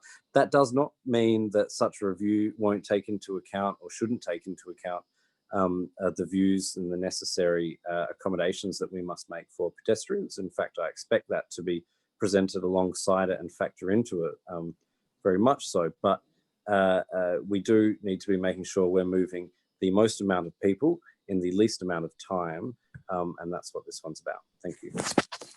Thank you. Councillor Knoll. Yeah, thank you very much, Lord Mayor. Yeah, I mean, I've been intrigued how this argument has been progressed in the sense that this was against people walking the streets and using the city on the footpaths, etc. When really this is about efficiency of the streets. And the bottom line here is that the objective is to make it efficient for pedestrians and for vehicles. In the middle of the night, I have driven through the city and had to stop at every light with no other cross traffic. So we are wasting time, and not only that, it doesn't enhance anything. So if you think about it, what we're trying to achieve again is bringing the lights back into sync, enabling them to be efficiently used by pedestrians and for vehicles and transport overall. And we're using it in accordance with the demand. And I think if we can like that, and that's the conversation, not about making things more awkward for pedestrians, etc. It's much more that we bring it back so that we can reassess it, and that would be a really good effort too, so that we are delivering it and it is going to be used more effectively. And again, we keep talking about COVID, and the whole purpose of all this was about avoiding people touching things. And here today, we've talked about gym equipment and all sorts of things where we're now throwing away those concerns. And so that can't be used anymore as one of those concerns that you say, we want the limited touching, because this is about making it respond to the individual's need. And changing lights all night long is not going to do that without the demand. And I think it's just bringing back so people can get the most efficient use out of it by road and also by foot or by whatever means they want to use. Thank you. Thank you. Councillor Sims. Thanks, Lord Mayor. I think some of my council colleagues might be missing the point here. I thought when this was proposed, it was on the basis of public health advice to avoid people touching things that had a frequent level of touch. And, Councillor Knoll's thrown in the reference to gym equipment. That's a red herring. No gym equipment in the city is going to have the same number of touching as a press button on a crossing. So that was the rationale for bringing this in. And I thought that it was going to be something that was going to be reviewed anyway. So I'm not sure why this motion has been put forward. I'd rather let it take its course, wait until the health advice is changed, and then consider what we do with it. I know some councillors have talked about negative feedback in relation to this. I've had completely the opposite experience. I did a survey on my Facebook. I had about 500 people respond. 85% of those were in favour of retaining the automatic push buttons. And I think the reason why people have made the reference to this motion being anti-pedestrian is because it contains the false statement that there is a bias against cars in the City of Adelaide. And I think any objective observer who has followed transport policy in the City of Adelaide over the last 10 years would totally disagree with that notion, because there has been very little progress on bikeways. And in fact, the focus has been on cars. We spend a lot of time talking about parking and cars. So there is no inherent bias against cars in the City of Adelaide. That's completely false. I think this measure was welcomed by many in the community, and I saw, Lord Mayor, when you announced it on your Facebook, it got a huge amount of public support. And indeed, I shared it on my own Facebook and within my social media channels and had lots of positive feedback too. So I think it'd be a real shame for us to dump this, particularly when there's no health advice telling us that we should be moving away from this. Let's review it, but to throw it out now seems like a great shame, particularly when it's something that's been so well received by the community. Thank you. Councillor Donovan. Thanks, Lord Mayor. I have an alternate motion, which I have provided to Jenny. Jenny, are you able to bring that up? So, do you want me to read that out? Can members read that okay?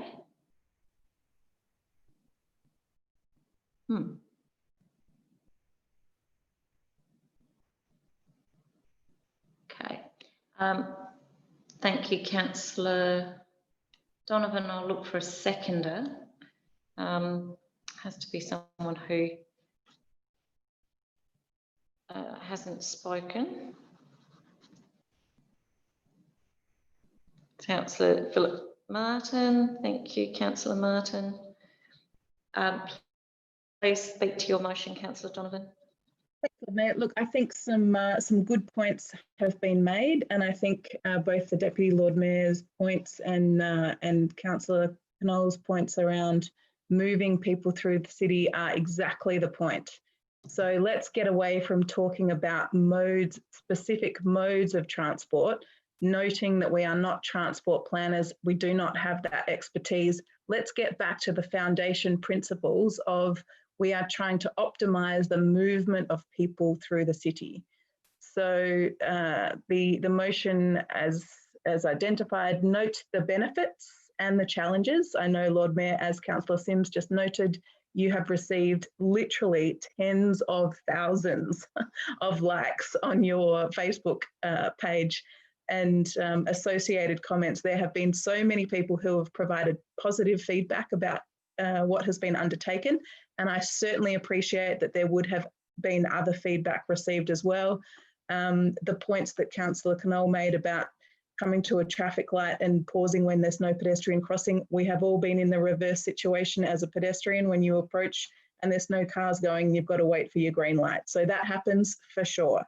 The Deputy Lord Mayor's final point about optimising the traffic signals, absolutely. Let's work with DIPTI and optimise the traffic signals for movements of people in whatever mode of transport planners look at and see moves the optimal, the most efficient movement of people rather than looking at any one specific mode. This is how we know transport planning is best undertaken. If you start to pull out specific modes, that's when you wreck the system. So I know I've put in this motion particularly that the Heart Foundation has actually just come out on the 31st of May and specifically advocated for, based in the evidence, automated pedestrian crossings. So let's note their advice.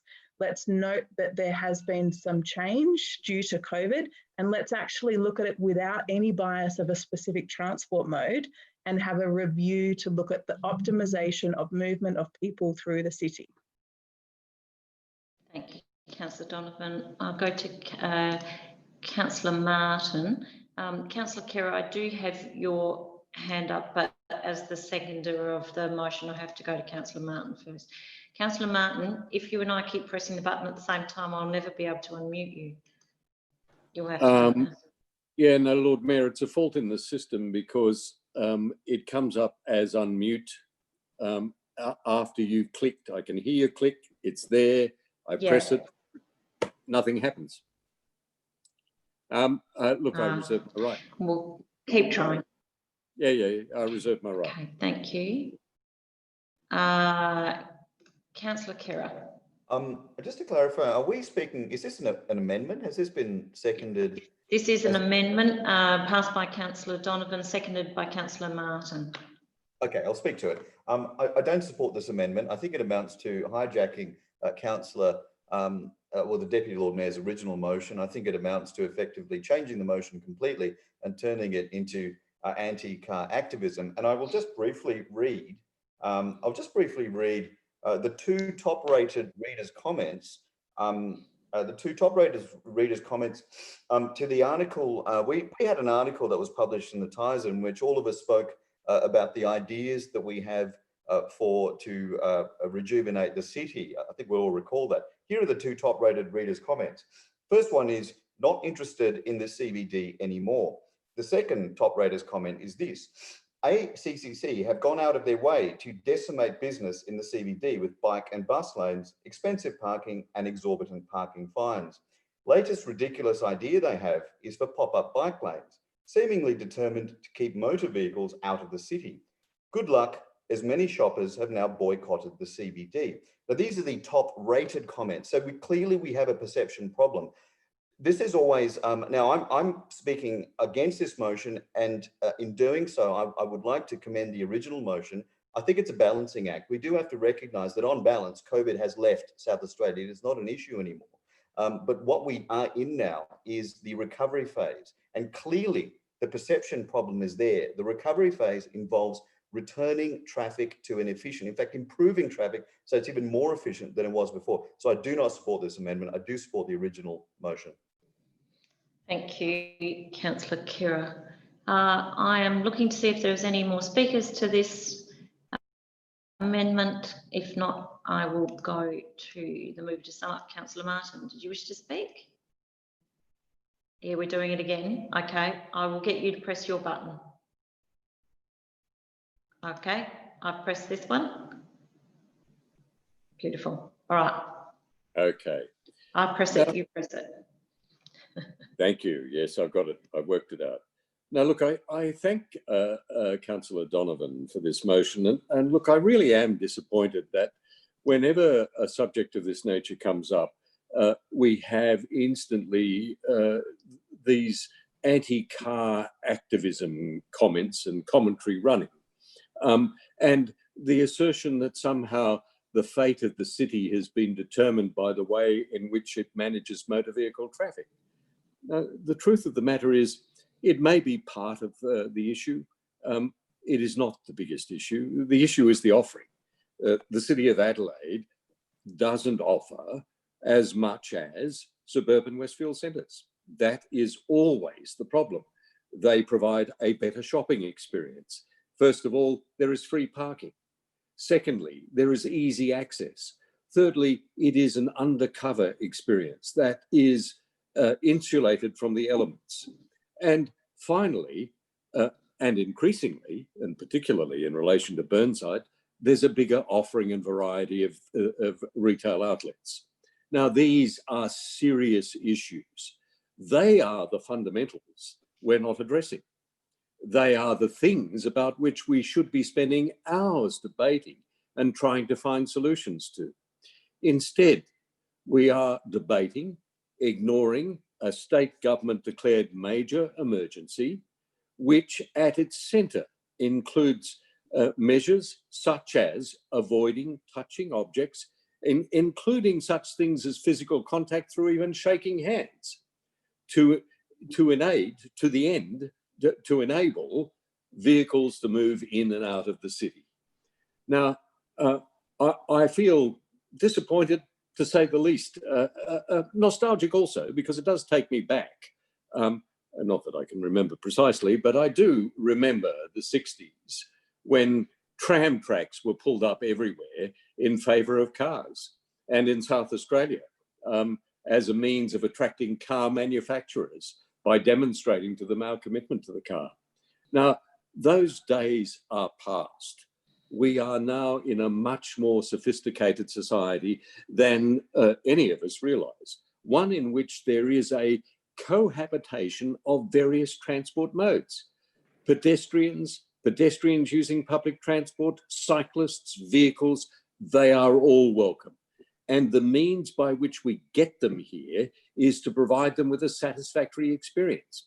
And it does mean equally for a vehicle stopping at an intersection as it does for a pedestrian standing for 5 minutes trying to cross a road because the sequencing doesn't work in their favour. Now, look, this is a sensible motion that in addition, you can see has, and I do apologise, Lord Mayor, it's very late and it's hard to speak at this hour, but this is something that even the National Heart Foundation has endorsed. Now, you know, I don't expect it to be supported, not least by councillors who talk about anti-car activism and continue to bury their heads in the sand and do not consider that it is the city that is the problem. We need to address the offering, not the way the cars move. Thank you. Councillor Kouros. Can I ask administration pre-COVID how many lights were automated pre-COVID? Do we have a record of that, if possible? It's probably a question on notice, Councillor Kouros. I believe so, yep. Okay, all right, sorry. I was initially not going to vote for this motion because my reasons would have been because we are in a pandemic and the original motion. We're talking to the amendment now, yeah. Councillor Kouros. Yeah, so I just want to point out that there's a lot of discussion here tonight about the COVID being a reason, about, you know, the likes that the Lord Mayor got when she made the announcement on Facebook, which was when the pandemic hit and why people were liking it. The position that Councillor Sim said that his group of people commented on his Facebook page. End of the day, we have to make a decision here in regards to having these automated lights continue. And in light of recent events with allowing of a protest of 6,000 people to come through into the city, a showdown being allowed to happen on the weekend, I don't seem to think that there is a fear anymore about this pandemic. It worries me that we're actually talking about the pandemic when we're allowing numbers in big groups here. So I'm all for an investigation, and I think both of these motions say that, if I'm correct. I'm trying to look at them both. So I'm all for an investigation. I think we could do better, but it is annoying when you come through the city with your car and with these automated lights. It does slow you down. And if that's the purpose for Councillor Donovan, what she wants to achieve for the city, for the cars to slow down, then that's what is happening. But it doesn't all flow. There's something all wrong when you're with your car. Hence, when you're walking, yeah, okay, sometimes it's a little bit frustrating. And I have to admit, I have jaywalked, sorry, with these automated lights. Am I allowed to say that? Is it illegal? Because it's been slow, okay? So in my walks, I have been crossing when the man is red. So something is fundamentally, I know, Horror, chalk horror. So find me, but it's frustrating. Something's not right. And I just think we need to investigate this, and it's not flowing. So I support an investigation in it, and I support the fact of that. Okay. I have Councillor Knoll. Okay, thank you very much, Lord Mayor. First, in this broader conversation, I mean, each city is different, and you can't compare us to some of the large mega cities, etc. And we do have a transition. We have our own transition as Adelaide, and how are we going to encourage and enable people to get back to the city? Because that's our problem.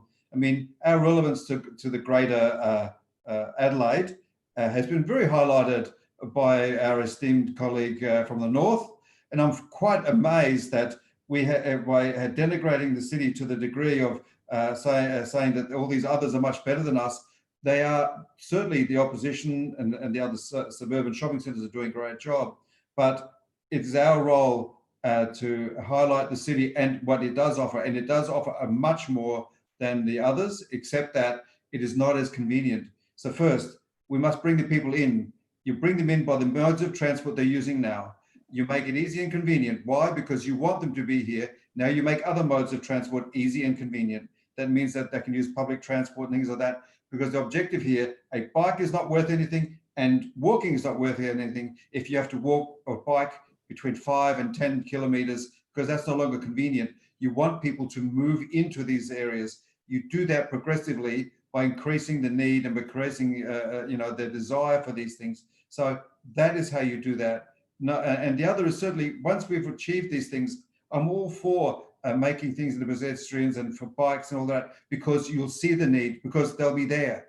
And the people will be living closer, and you can measure that. And we can do all of that. But first is that we have to enable people to use our city better. And then you transition those things and you create those environments. Like in the Westfields, if you want it, we should do that. We'll bring those sort of motions forward, Councillor Martin, that we should become like a Westfield so that we get people in the city, and then we can have a look at these things. But I think, there is a thing we need to do here, and I think we're just got to think about it, and then we can achieve all those other goals. But first, if I don't make something simpler than something else, then nobody's going to do it, and that is behavioural science. So I think we just got to think of those things, and we will achieve those goals, and they're my goals as well. But I understand the trip, and I don't want to discourage people by in a sense forcing them to see this and say, well, I don't want to do that, and I'll go somewhere else. And I think it's just one thing after another. Thank you. Thank you. I'll go back to Councillor Donovan to sum up. Councillor Donovan. Thank you, Lord Mayor. And I endorse what Councillor Knoll has just stated, in that we need to optimise the system for all. This isn't about, no one cares what I think about transport planning. No one cares about what any of us as individual councillors think about transport planning, because none of us are transport planners. So if we say, I think we should do, and these three people that I spoke to, and this comment from the advertiser said, no one cares. Let's go to our transport planners who understand how to move people through the city, and let's remove any barriers that we as non-transport planners are trying to impose on them about looking to specific modes of transport. And the aim of this motion is highlighted in the only action of point 3, which is undertakes a review of traffic signals with DIPTI to optimise the movement of people within the city, considering all modes of transport.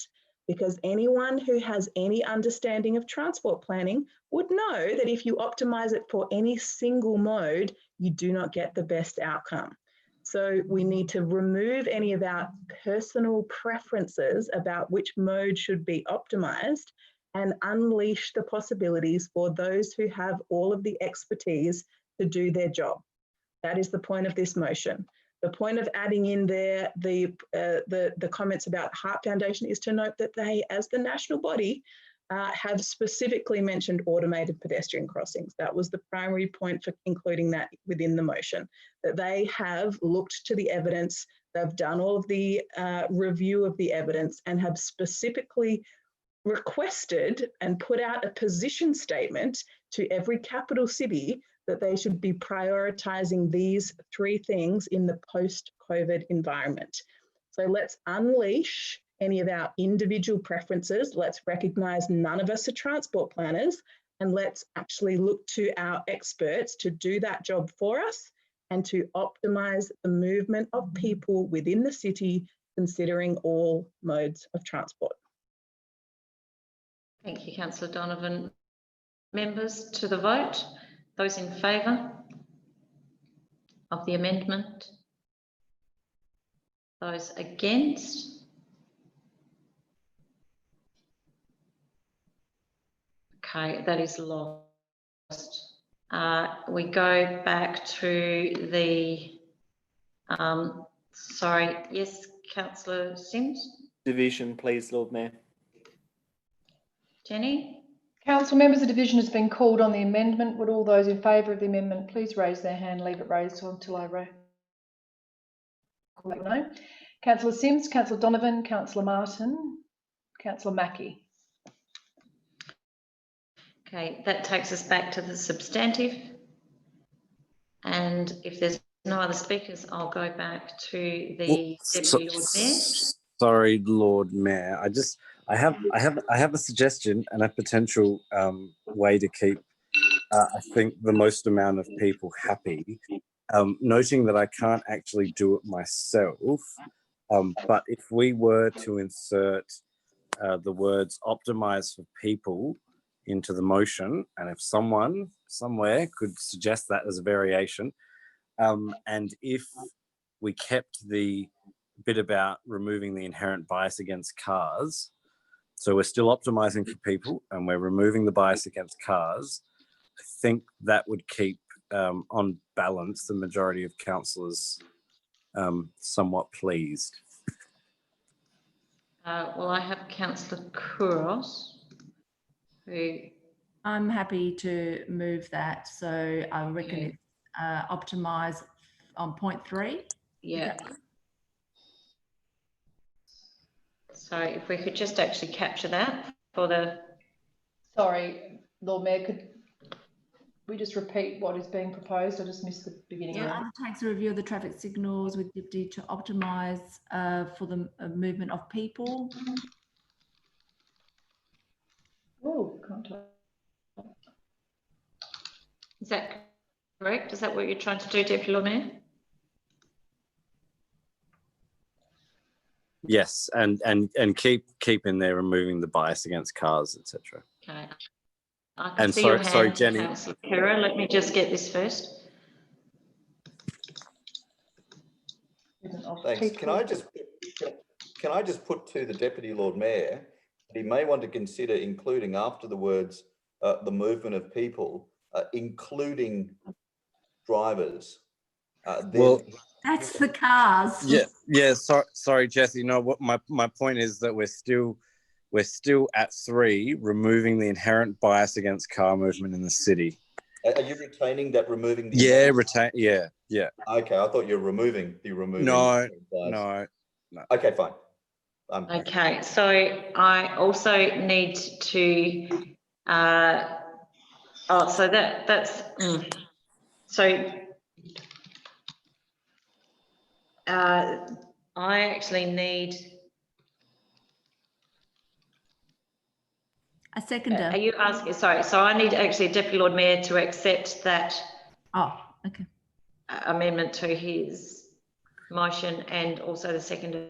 I think it's an excellent idea from Councillor Kouros. I accept. And Councillor Knoll, do you agree?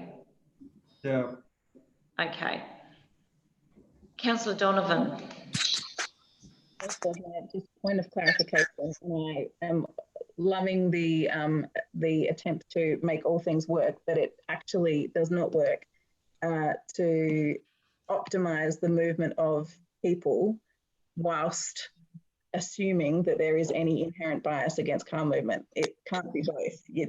The second part you could absolutely include optimizing the movement of people, including drivers, but you can't then maintain and remove the inherent bias against car movement in the city. Those two things are at odds with each other. Well, do you want to put in there including drivers and just take the rest out? I mean, it's the same thing. Nah, No?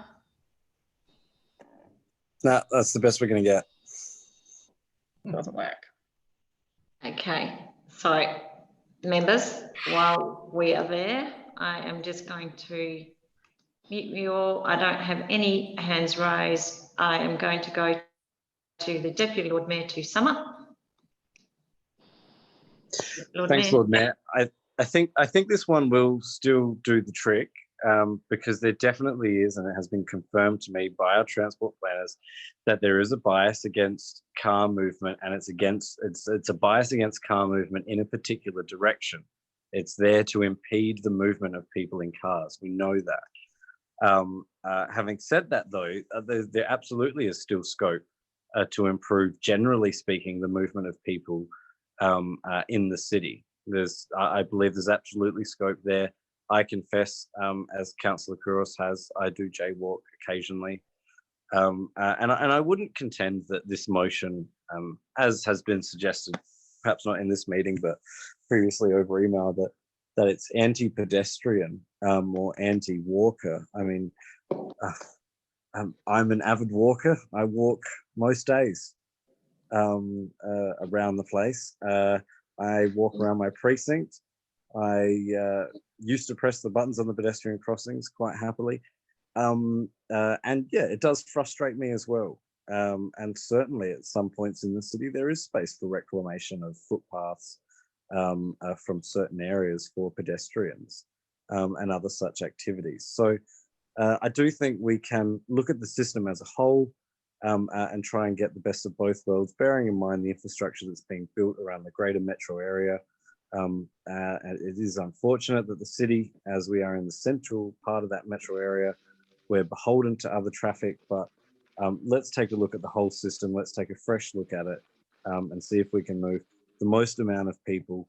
Of course, we do know those people are generally speaking in cars, but absolutely the review should consider other modes as well, all modes.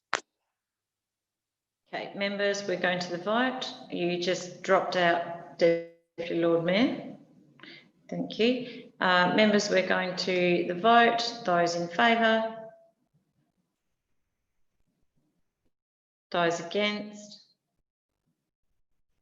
That is carried. Councillor Sims, Division, is that please. Division? Yep. Jenny? Council members, the division has been called. Please keep your hands raised when I call out. I can't even speak, sorry.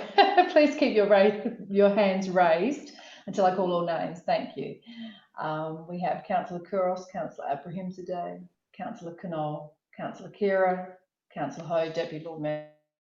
Thank you. Thank you. Members, we go to 17.8, Councillor Kouros, mural on northeast corner of Frome Road.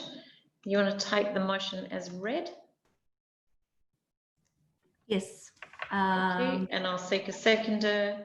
I have got Councillor Knoll as a seconder. So if you'd like to speak to your motion. Yes, thank you, Lord Mayor. It's, I guess everyone is familiar with the mural that we're talking about. It's one on the corner of Frome and Rundle Street. So this mural is in need of a restoration. So it's a perfect opportunity now to bring some life back into the Rundle Street strip. If you can see that the sky has faded and the underpainting is coming through. We really need to take action on this mural now as it's fading away. For everyone to understand the history of it, I believe the mural was painted by two artists to celebrate the Come Out Festival in 1984. I mean, anyone can correct me if I'm wrong, but I think in approximately about 1998, and I remember this vividly, I think Driller Armstrong and David Bromley and Bresky Stewart and some other artists blended their style into that mural that was already painted onto the wall. So it's very iconic. It's very well known, you know, as part of the East End precinct. So the restoration of that work is it's going to take a substantial amount of money. There's a lot of scaffolding that's needed.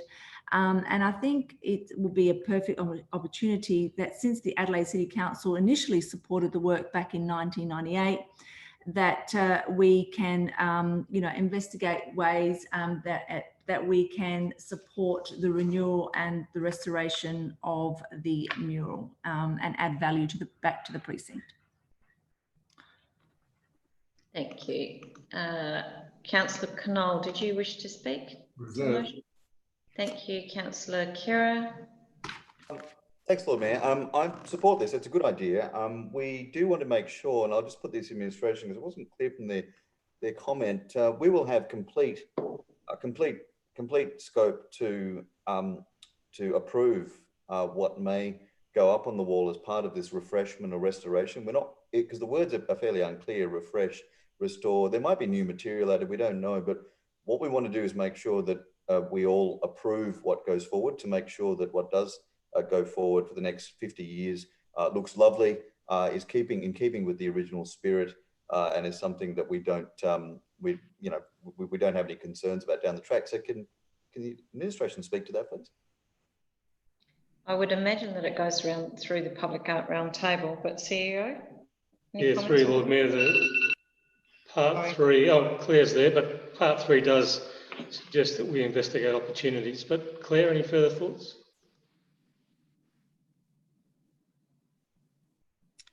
Thank you, Mark, and through the Lord Mayor. Normally with murals, it is more about a refresh as opposed to completely redesigning or reimagining what a mural looks like, and particularly for something so iconic as this. Yeah. If there was a suggestion from the artist that it was a complete revamp and we felt it took it, you know, way beyond what was currently there, then yes, that would come through the Public Art Roundtable. But if it is about refreshing what's there, and it could look quite different, but if the intent still matches what was there originally, then my advice would be we would just go ahead with that approach. So it really will come down to you know, what the early thinking is from the artist. Can I just submit that if there is any change of content, that we ought to be appraised before that content goes up. The Public Art Roundtable it's not a decision-making body, simply advisory. So I think this is too big, too important. We just must ensure that if there is any change of content, that we be appraised. So can I at least, can I get an undertaking from the administration that if we had to go ahead, that will take place?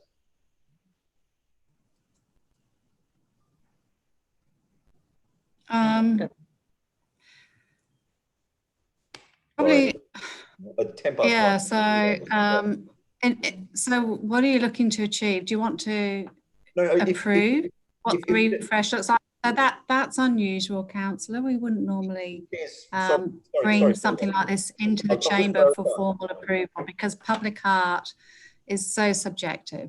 So we would rely on the artist reimagining and bringing. Sorry, we're talking over each other. Go. Yeah, I thought I might just assist by clarifying. If there is to be a change of content, if there is a change of content, and I think we know what is a refresh and what is a change of content. If there's a change of content, can we be appraised? We must and should do this. It's a big iconic thing, and we ought to be prudent about this.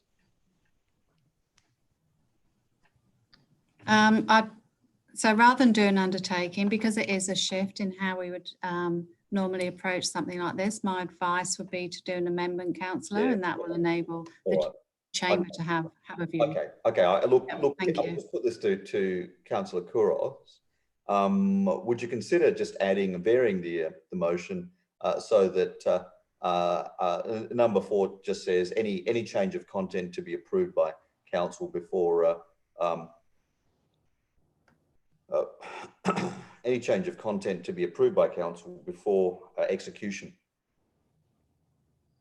Councillor Kouros? Yeah, that's fine. I mean, I'm happy with that. I mean, I'm sure the artists would be happy to do that as well. I don't think there's anything to hide here. If they're wanting to change anything on the content of it, or I think he'll be happy to. Yeah, I'm not suggesting there would be, Mary. I'm not saying there would be. I'm not suggesting anything untoward. It's just a pure matter of prudence. That's all, because it's a big thing, and it's just to cover all bases. Yeah, I'm happy with that. Your seconder, Councillor Knoll, you happy with that? No problem. Okay. All right, I'm going to go to Councillor Martin. Councillor Martin, I will click, then you click. There we go. Okay. May I ask a question of the administration? What is the policy with regard to the lifespan of murals and the action that is taken when a decision needs to be made about murals? I'm trying to unmute you, Director, but it isn't working. Jenny, can you unmute? Thank you. Yep, I think I'm unmuted. I don't have the policy in front of me, Councillor. It's on our website. So there is a public art policy, there is street art policy, there is mural policy. It's pretty much all wrapped up. I don't have it to hand though, so apologies, but it's on our website. I'm just basing my feedback to Councillor Kira tonight based on the last sort of 7 years of managing some of this stuff that we wouldn't normally bring any sort of update of existing murals back to the chamber. But if you want to, that's fine. That's up to council. Thank you. So we don't know whether this is consistent with or the direct opposite of policy. If what is? I think this motion. The motion as is fine. And I think we've answered that in our admin comment. Okay. All right. Well, look, there is no offence intended in this at this hour, I can assure you, but it is a bit open-ended in as much as it talks to the renewal, restoration or replacement, all of which are quite different things and which would produce different processes to my recollection. You know, for example, if it's renewal, there would be a process that was triggered to invite a replacement from different sources, not necessarily the same artist. If it was a restoration, then as the administration says, it would be just that, a touch-up. And if it was to be replaced entirely, including co-funding from what I don't know sources, including sponsorship, I guess, then that would be a problem.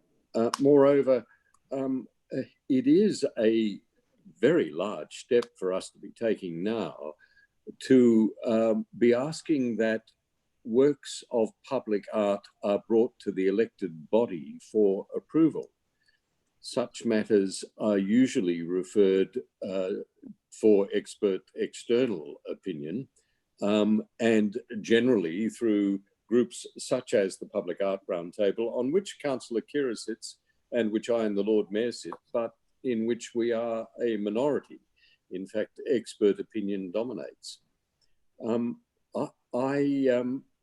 was quite prepared to support this, but the further the discussion goes on, the more I can see that the options that it proposes are all radically different.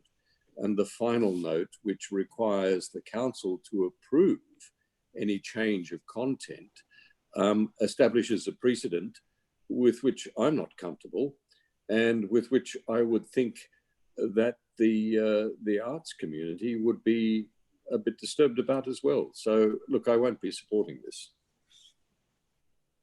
Okay, I will go to Councillor Mackie. Thanks, Lord Mayor. In principle, I support the original motion. I'm very, very disturbed, though, by the notion that politicians, and we are politicians, end up putting our noses in and making decisions to approve what is fundamentally an artistic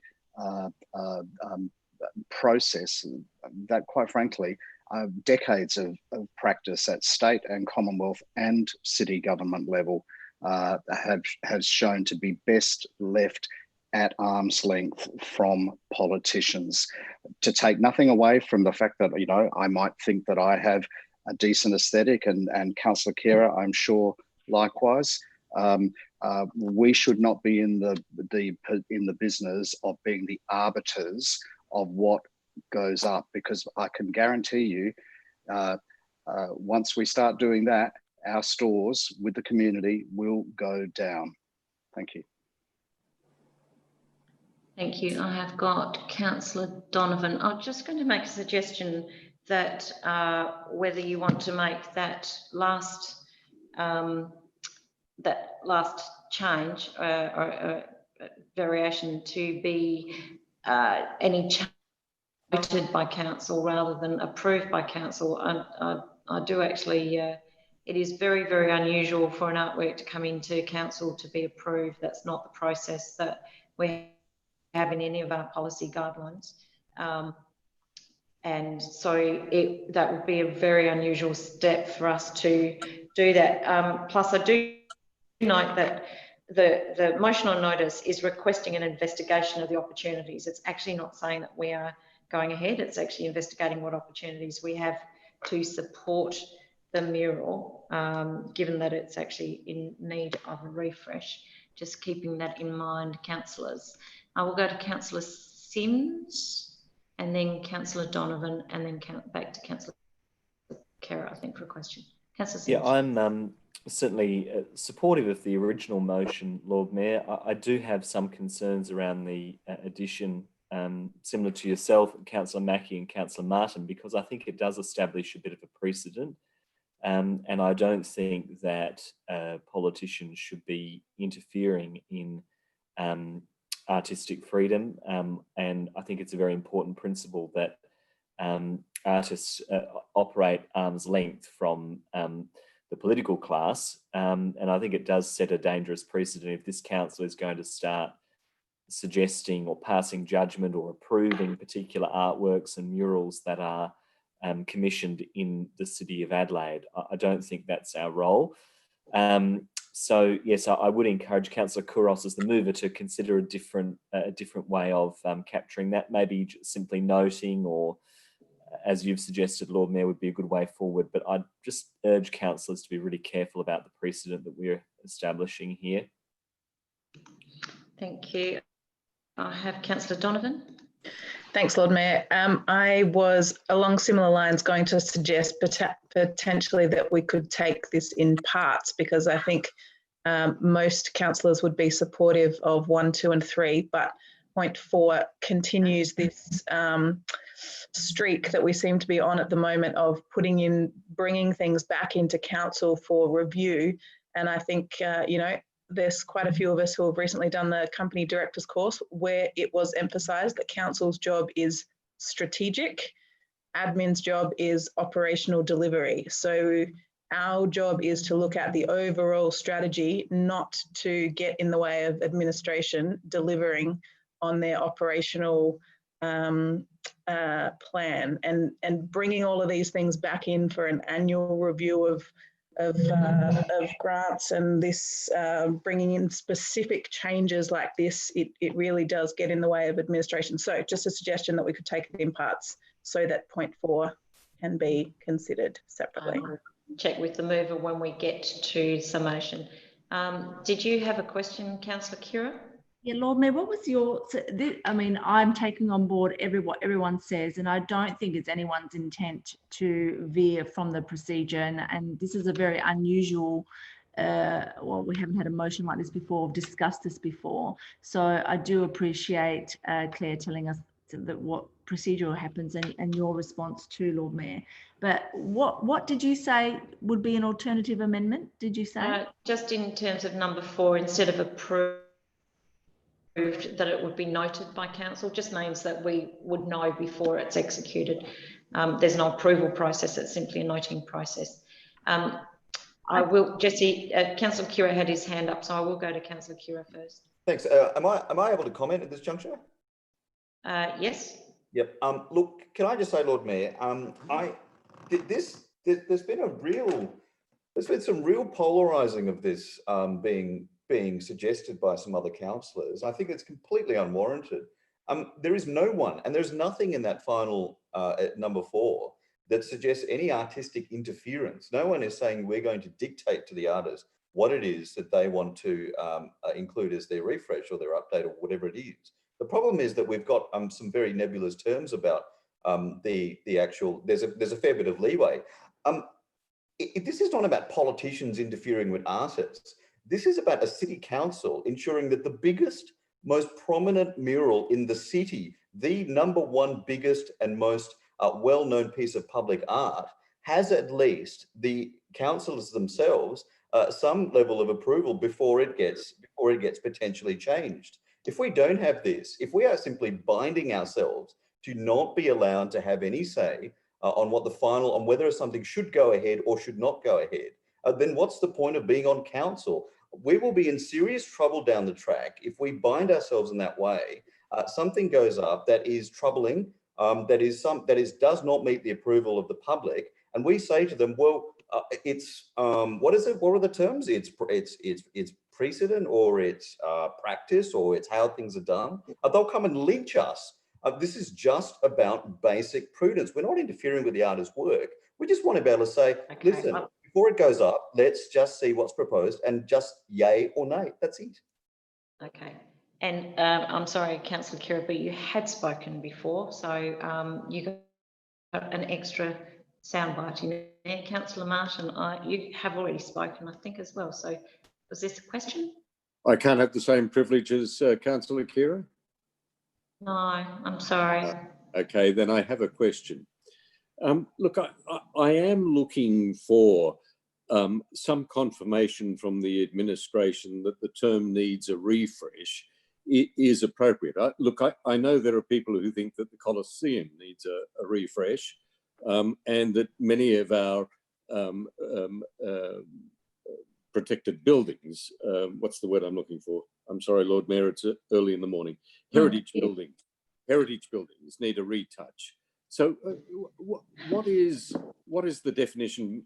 What is the measure by which we say something, a work of art, public art, needs a refresh?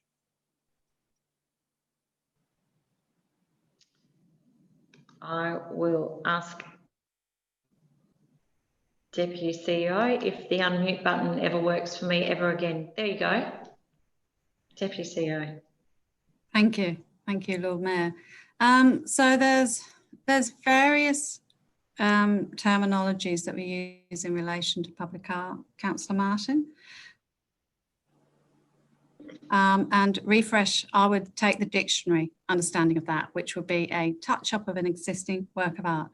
However, for such a large, prominent piece, as Councillor Kira has indicated, and knowing that it's quite old and knowing that murals speak to, what the city's feeling or experiencing or sensing at a particular point in time, what I'd be loath to do is restrict perhaps what's possible in terms of that site, but note Councillor Kira's concerns around the size and prominence of the location.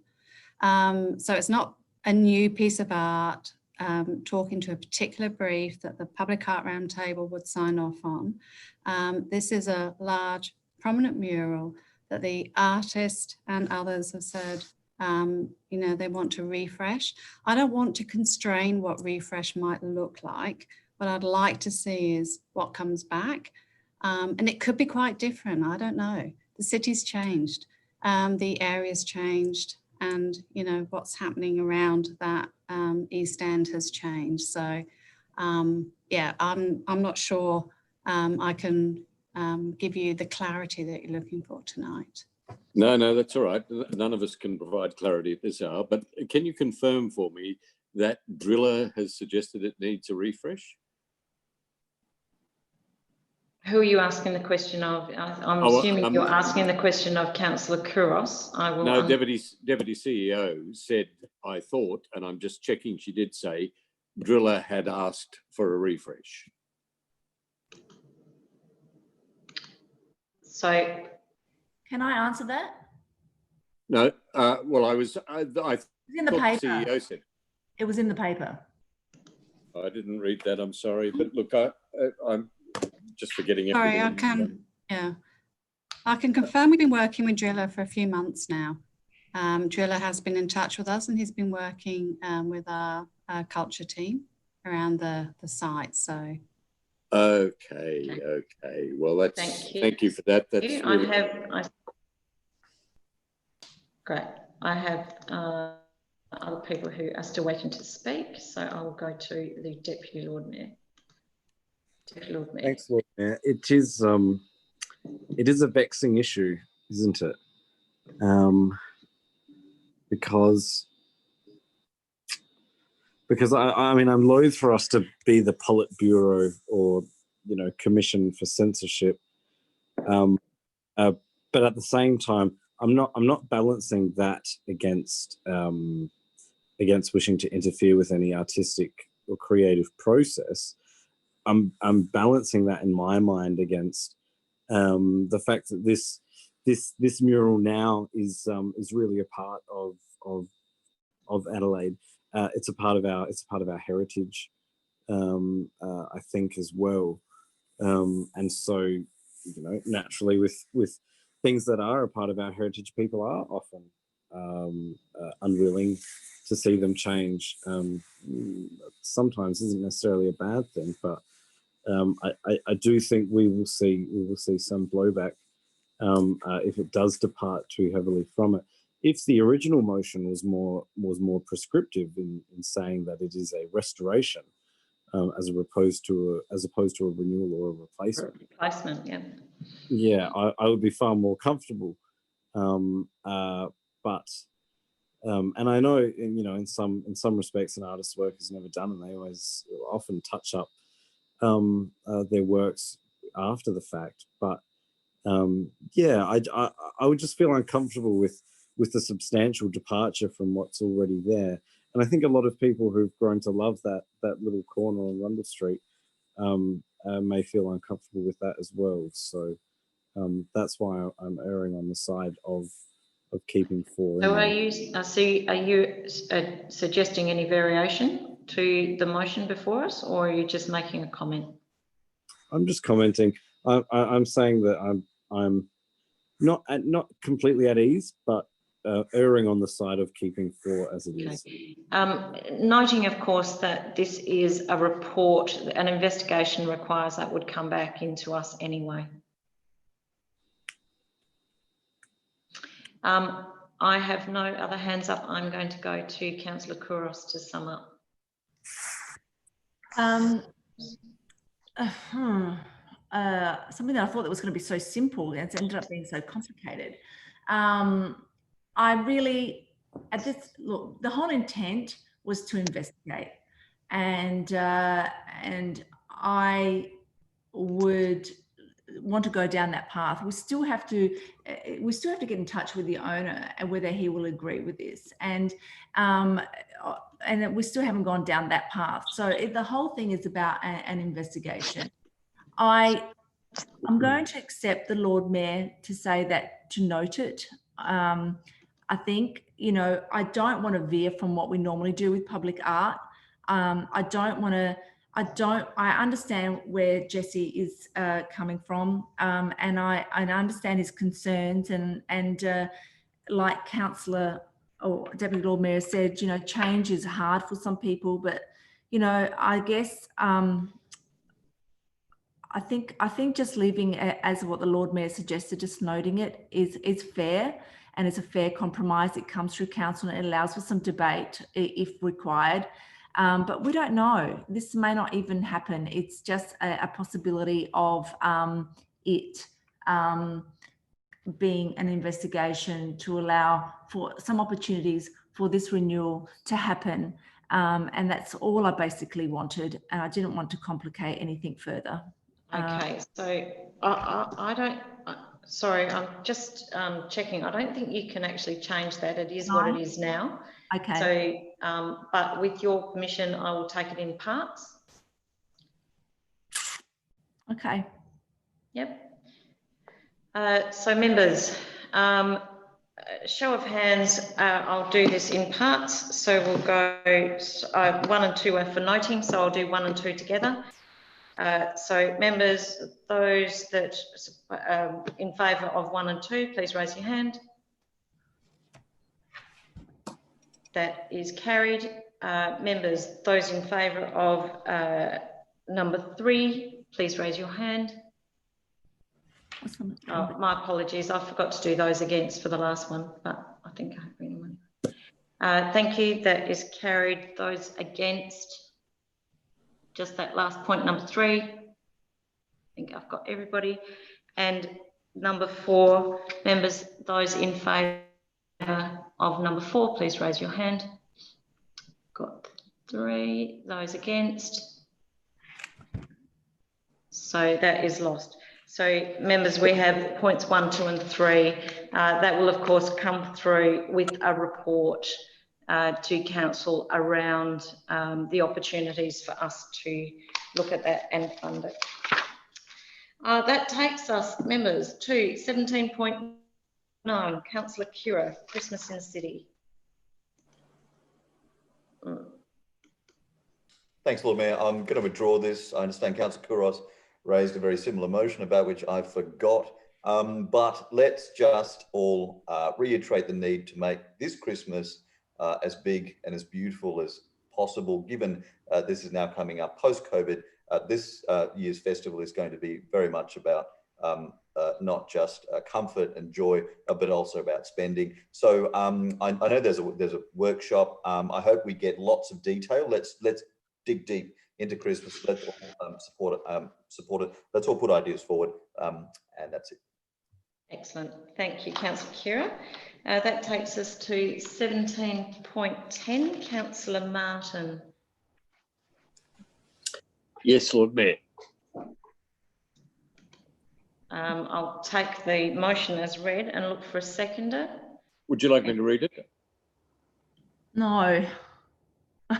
No, I'll take it as read, and I have a seconder in the Deputy Lord Mayor, so please speak to the motion. Oh, staggered. That's lovely. Thank you.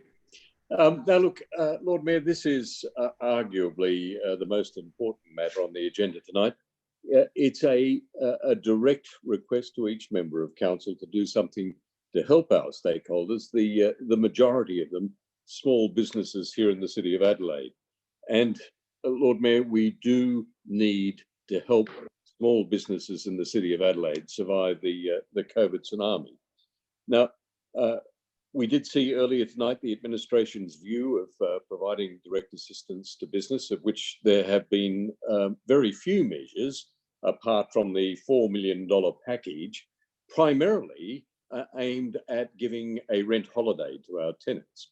And while there's nothing wrong with that, it has consumed pretty much all of our COVID measures. And I note also, by the way, there is a claim that the state opposition is somehow miraculously going to get the numbers on the floor of Parliament and overcome the majority Liberal government to get up some sort of measure that will cost us $9 million a year. That, by the way, is dreaming. It is perhaps not as big a dream as small business, which is hoping, praying, literally, that we will come to their rescue with a measure much like other councils in the metropolitan area of Adelaide, and in fact across country South Australia have done, by simply providing exemptions. Now, this one is for a 3-month period.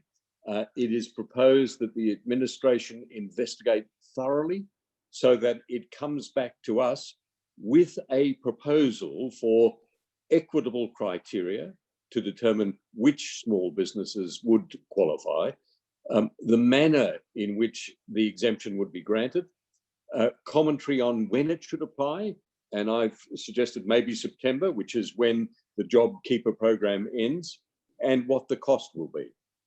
And I say to members, the cost will be substantial. There's no question about that. It could be $17, $18 million, considering small business, not all business, small business. And that is a large amount of money. The question is, can we afford it? The answer is, well, can we afford to borrow $100 million? And there certainly is a view that we can afford to borrow $100 million. But what I'm saying is that for small business, this is an assistance package that is urgent.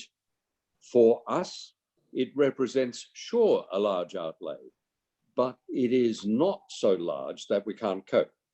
In my view, it is the current plan that we would return to surplus, I understand, in a report to be presented to us sometime in the next 4 or 5 years.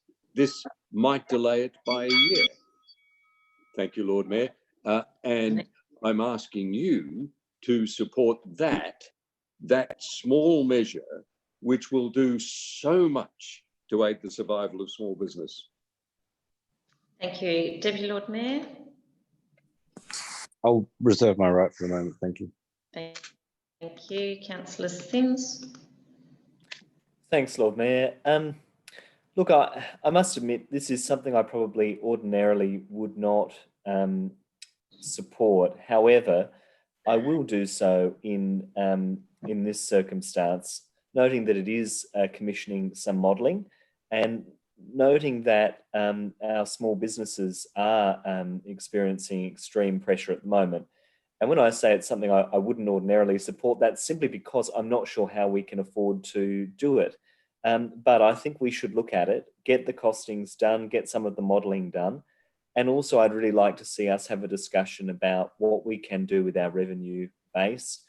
I've raised that several times now. It would be really good to have a workshop or something to talk through what options there are to increase our revenue at this time, and what we can do as a council to do that so that we can provide relief and support to businesses and residents that are struggling. But I will support this because it is commissioning some modelling to look at some of the options that might be available. And I do think we have to do what we can to support businesses that are struggling at the moment.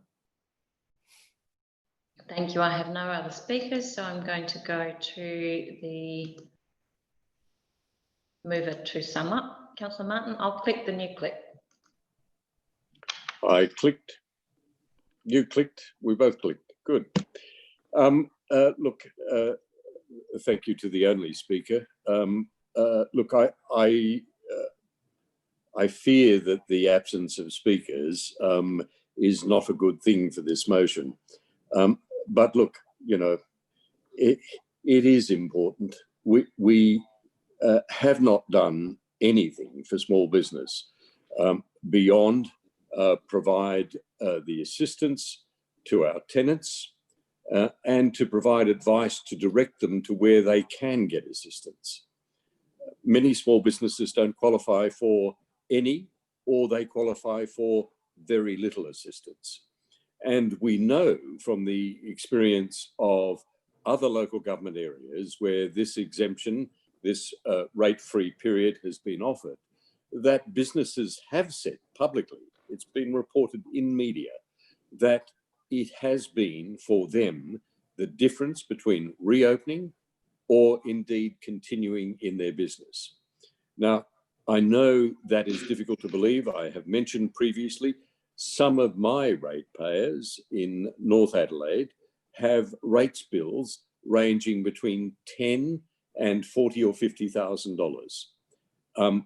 And therefore, a quarter represents a very substantial sum of money to them. Members, please support this. You will be helping business. Members, if I can then go to the vote. Those in favour, if you could raise your hand. Those against, that is carried. Holy smoke. Goodness me, didn't call a division? Oh yeah, just for the fun of it. Members, Council members. Been called. Sorry, look. Could all those in favour of the motion please raise your hand and keep your hands raised until I call all names. Councillor Sims, Councillor Abrahimzadeh, Councillor Ho, Deputy Lord Mayor, Councillor Knoll, Councillor Kira, Councillor Martin, Councillor Kouros, Councillor Donovan. What a lovely way. Oh no, we're not quite at the end. Councillor Kira, 17.11, car parking levels for infill. Thanks. Seek a seconder. I have Councillor Abrahimzadeh. Okay. Look, it's just requesting a brief report. We need a position on this. It doesn't appear that we do have a position. I couldn't find the administration comment, but from discussion of the administration, we don't have a position. The issue has been raised. Long-term traders have raised with me the question of whether minimum parking requirements, that is a requirement for builders of apartment towers to supply a minimum amount of parking, whether we ought to have a position on it. I know there's some debate in state parliament about it. We shouldn't wait for that. I think we need to be appraised on some of the parameters that might inform a position on this at the very least. So it's just seeking that the administration devote some time on feeding back to us some of the considerations around whether or not we should have a position on what apartment towers should provide themselves in terms of parking, instead of relying on soaking up and taking away from existing parking on the streets. That is all this is about. I suggest we support this and get that report. Thank you. Councillor Abrahimzadeh. Oh, apologies. Thank you. Thank you, Lord Mayor. I've got a quick question of administration. Do we currently, or at some stage in the near future, have a plan for the City of Adelaide? CEO. Through you, Lord Mayor, we are in the process, the early stages of developing a plan for the City of Adelaide, and certainly car parking is certainly one of those components of a plan. Yeah. Yeah. Okay. And just to confirm that the plan will be, I guess it will guide the growth areas, whether it's residential, commercial, might have some short-term, medium-term, long-term goals and those sorts of things. Yeah, it provides a policy framework on which we expect and anticipate growth and development of the city. Yeah. Okay. The reason I asked that, Lord Mayor and council members, is because I think this motion that Councillor Kira has brought in actually highlights a bigger issue, and I think that there is the plan, and I'm looking forward to seeing what that plan consists of. So I endorse the motion to the chamber, Lord Mayor. Thank you. Thank you. Deputy Lord Mayor. Thank you, Lord Mayor. This is an excellent initiative by Councillor Kira. If the city has a position regarding new developments and that they should have bicycle racks, then again, we shouldn't discriminate between modes of transport. We should advocate for all of them. If people need space for their cars, then we should be suggesting that regarding developments as well. And just like we should be suggesting space for their e-scooters and other personal mobility devices as well.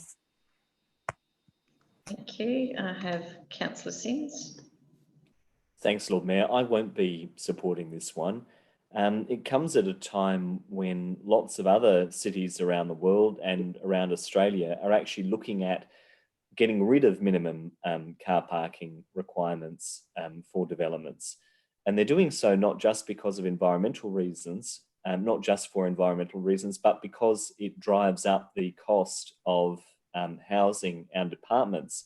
And indeed, you can buy much cheaper housing and apartments in the CBD without having car parking attached. So I am concerned about this. I think it's moving us in the wrong direction. I did some time ago now talk to administration when I was first elected about this very issue, and my intention was to bring a motion forward that removed minimum parking requirements, but I'd understood that actually we were in a fortunate position here in South Australia that they're not mandated to the same extent as they are as in Victoria and New South Wales. To my mind, that puts South Australia in an advantageous position, because it means there are more opportunities for affordable housing in the CBD, and there is lower carbon emission transport being encouraged. So I don't know why, when so many other cities around the world and around our nation are moving in that direction, Adelaide would be hurtling in another direction. So I'm not supportive of this. Thank you. Councillor Donovan. Thanks, Lord Mayor. Look, I'm quite happy to support this motion because it is calling for a report. I could happily provide that report in about 5 minutes, and Google, if you Google anything along those lines, that information is clearly available and supports lowering numbers of mandated car parking, but it's not removing it, it's finding that balance. And certainly we know from developers that the market assists with that. And yeah, that information is out there, so it will take our admin about 5 minutes to pull it together. So I'm quite happy to support that investigation to ensure that everyone has the information that they need. Thank you. I have no further speakers, so I will go to Councillor Kira to sum up. Thanks, Lord Mayor. May I just put to the admin, I mean, I thank Councillor Donovan for the support, but I would put to the admin that it ought to take a bit longer than 5 minutes. This must... 10? Maybe 10? 10, okay. Can we have 20? This must address the impact on businesses of a loss of parking, particularly on businesses whose trade is directed towards consumers from out of Adelaide, from the suburbs. This must address that, and it must address the very realistic prospect that the future will see not less cars, but a lot more, and they'll be electric. So I'll just leave it at that, and I hope the administration covers every aspect, and in particular really covers the impact on business. Thanks. Thank you. Members, to the vote, those in favour? Those against? That is carried. Members, we have one motion without notice. Councillor Kouros. I think that has been circulated, or it certainly went to administration earlier. Sorry, I haven't circulated it to everybody, sorry. Yeah, that's okay. Front of thinking, sorry. So,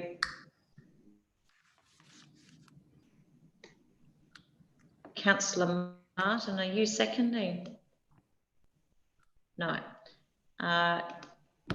Deputy Lord Mayor. So I have a seconder in Deputy Lord Mayor.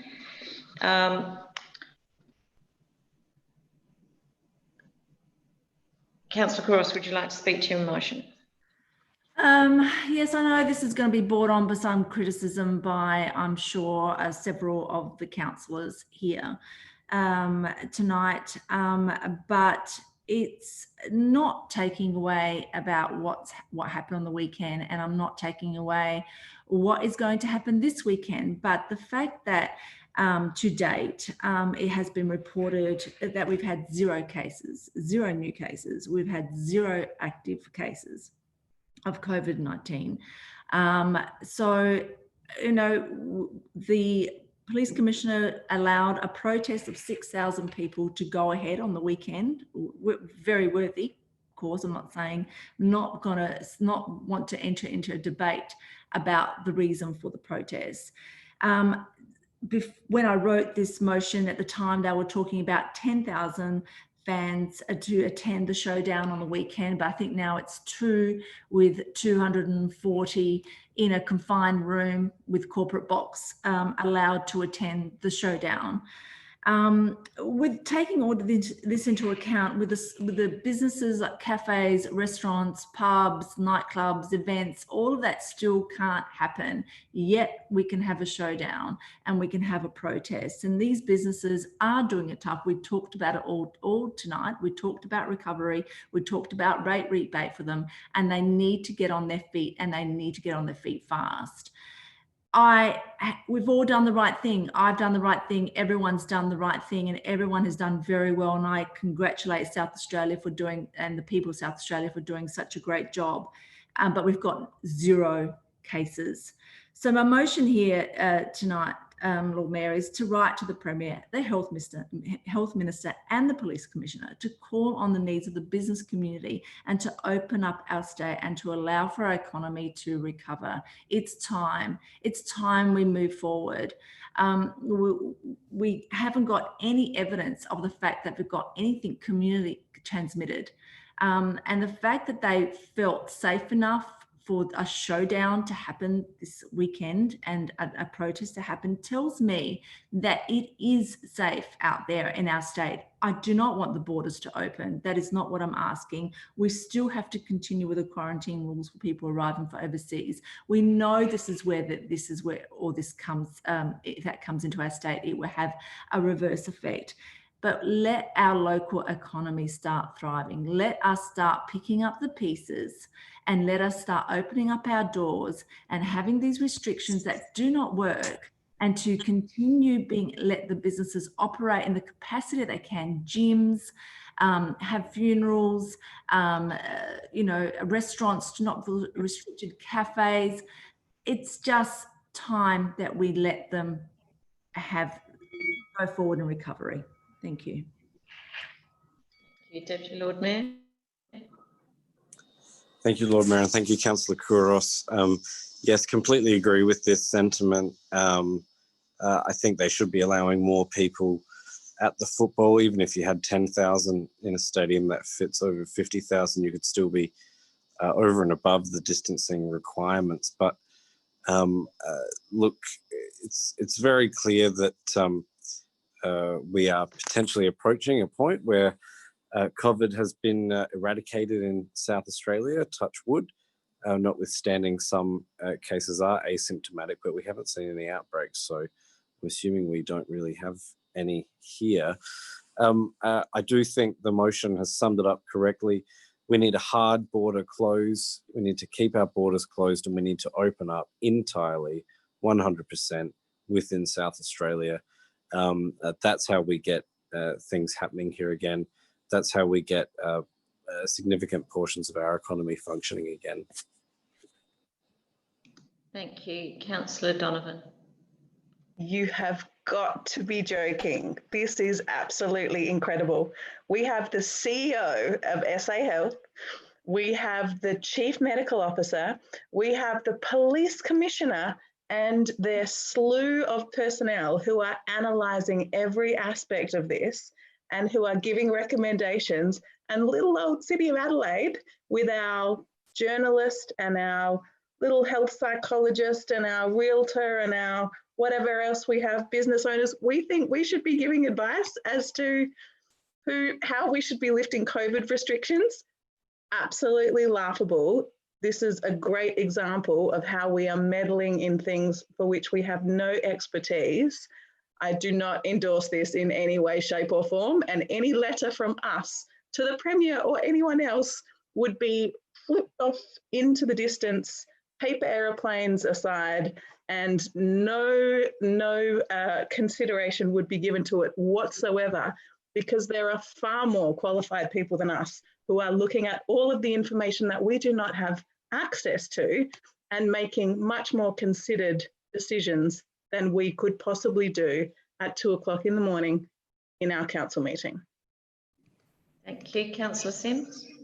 Yeah, I'm sorry. I totally agree with Councillor Donovan. I think it is absolute madness for us to be telling health experts what they should be doing in terms of managing this pandemic. I mean, we are not health experts. We need to be listening to their advice. And I actually think one of the great hallmarks of the success of Australia's COVID-19 response has been politicians have got out of the equation, backed off, and actually listened to the experts. And that's what we should be doing. It's not our role to be asking or telling the state government what they should be doing with respect to restrictions. I totally understand the concerns of businesses in this regard, but really, let's stick in our lane. I think this would be very embarrassing for council to go down this path. And Lord Mayor, if you do send the letter, I will be calling a division, and I request that the letter notes who voted in favour and who voted against the resolution, so that that is also communicated to the government, because I don't want my name associated with this. Boogada, boogada. Councillor Kira. Lord Mayor, there seems to be a real taste for absolutely cutting off our arms and absolutely delegating away our jobs and our roles as councillors this evening. You know, we're not allowed to approve what goes up, may or may not go up as on the biggest mural in the city. We're not allowed to do that. We're not allowed to advocate on behalf of our ratepayers and constituents to the state government. Well, actually, we are allowed to do that. We can do that.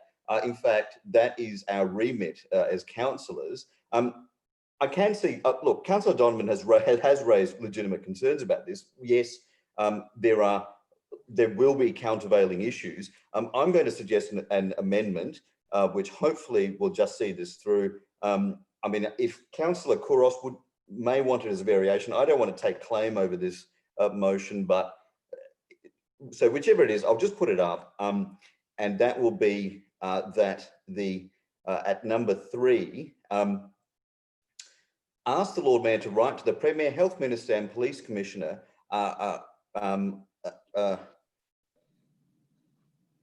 pointing or reiterating to them, reiterating the vital need for our economy to recover rapidly and restrictions to be lifted rapidly, bearing in mind current advice from health experts. Something like that. Do you know what I mean? I mean, maybe Mary, you might have better wording, but so we basically say to them, the essence, I think, of this motion is to convey to them that we are mindful, our ratepayers, our constituents are noting 6,000 people protesting when there's supposed to be a restriction in place. They're noting all of this. There's nothing wrong with us saying, look, we are really feeling the pain.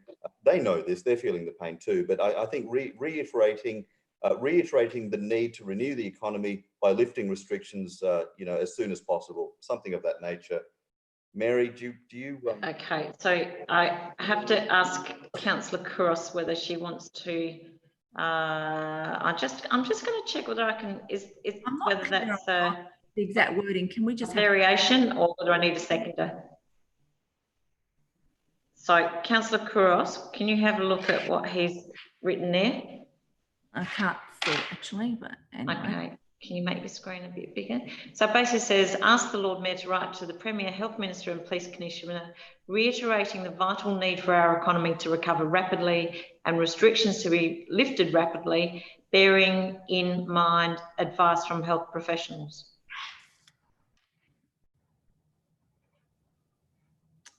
Sure. You don't have to, Mary. If that helps everybody, I mean, the whole point of this. Bob's shaking his head, so I think that's a thumbs up. Oh, well, in all honesty. Sorry, I have you. I don't need you to speak to it. I just need to know whether you're going to accept it as variation, and then I'll go to your seconder to see if he will accept it as variation. Then I'll have leave of the council. Okay. So, I accept it as a variation. Deputy Lord Mayor, do you accept that as a variation? Whatever. Yeah. Whatever. No, I need a yes or a no. Yes. Right. Members, just a quick show of hands. Are you happy to accept that as variation? I'm assuming, Mary, your hand is going up. Yes, sorry. So I don't know that I have enough numbers there. I've got 1, 2, 3, 4, 5, 6. Thank you. That's accepted as variation. You have spoken to it. Jessie, is there anything else you wanted to add before? No, I mean, I hope this doesn't. I don't want to cause angst for Councillor Kouros. I mean, I think it can still be. I don't see that this changes the essence. We're writing to the state government. We're saying, I think the essence of this is preserved, and I think it's very good for Councillor Kouros to do this. because that is what we're here to do in advocacy. And that is, we are noting that we're allowing protests and football games. Okay. That's the main thing. I think that's preserved here. So I think this covers all the bases. I don't know why Councillor Simms and Councillor Donovan, I don't know, I can't see Councillor Donovan. I certainly don't understand why Councillor Simms is shaking his head about this. Okay. I'll go to Councillor Abrahimsday. Thank you, Lord Mayor. I think Councillor Kera hit the nail on the head. What we are doing is we are advocating on behalf of 80% of our ratepayers. The 80% of the ratepayers are businesses, and that's who we're advocating for in this instance. To Councillor Simms' point, Councillor Simms, you had a motion earlier on in this meeting where it was essentially writing a letter to the Prime Minister. So advocacy is part of what we do, but especially given that we're advocating not on 5, 10 or 20% of our ratepayers, of 80% of our ratepayers. That's who we are advocating for. So I say this is something that that definitely falls within our jurisdiction as councillors, and I highly endorse this this motion to the chamber. Thank you. Councillor Martin, I will click and you'll click. Thank you. Working. Okay. Look, I can't find the humour in this that others can. I do think it is appalling that an elected member should be suggesting these, and I'm using the words exactly, these restrictions do not work. We have no community transmission. If the protest is okay, it is safe. Now, I have a GP, a medical advisor, who never gives me advice about real estate. And consequently, I don't take medical advice from real estate agents, and nor should anyone else, nor should they take them from a former journalist or a purveyor of goods in the central market. No one in this room has any kind of qualification to make any observation about when it is the appropriate moment to rapidly ease restrictions. Moreover, I think it's slightly offensive to a premier who insists he will lift the restrictions as soon as he is able, to write to him to say, please lift the restrictions as soon as you're able. The Premier is well aware of the need to look after our economy. The Premier, his government and his health advisors are well aware of the need to look after the broader community. And to paraphrase Councillor Abrahimsadeh's skewed observation, 80% of the people in South Australia are not small businesses. In fact, I venture to say about 90% of them are ordinary non-business people who have legitimate concerns about what is a state of emergency in South Australia. They are concerned for their health and for their families' health, and they are prepared to leave that in the hands of the experts. For the City of Adelaide to think that it has a better take on how to handle a pandemic is overreach beyond my wildest estimations. Thank you. Councillor Couros to sum up. Thank you, Lord Mayor. I'm a little bit taken back with some things that are said here, because I never said these restrictions don't work. Councillor Martin is really good at manipulating, creating conspiracy theories. I'll give him 10 out of 10 for that. I never said that. I merely quoted what was said on the SA Health stating that there are 0 cases and you have 0 active cases. I have quoted what is on their website. I'm actually even taken back by Councillor Donovan speaking in such a tone that it was so derogatory that I can't comprehend. I just was completely taken back by that. This is an advocacy piece. This is exactly what the former Lord Mayor, Martin Hazy, went on 5AA today and spoke about how the businesses feel with seeing a protest and the showdown happening, and they are suffering and doing the right thing. This is, as what Councillor Abrahimzadeh said, for the 80% of our ratepayers who work very hard and are adhering to all the restrictions that are in place, and then seeing a protest and then seeing a mass gathering happening this weekend, are feeling a little bit taken back by this. If you cannot see that, then I don't know what more I can do to help and convince you that this is not about me being a medical professional and telling them how to do their job, nor am I telling the Premier how to do his job. I'm calling upon him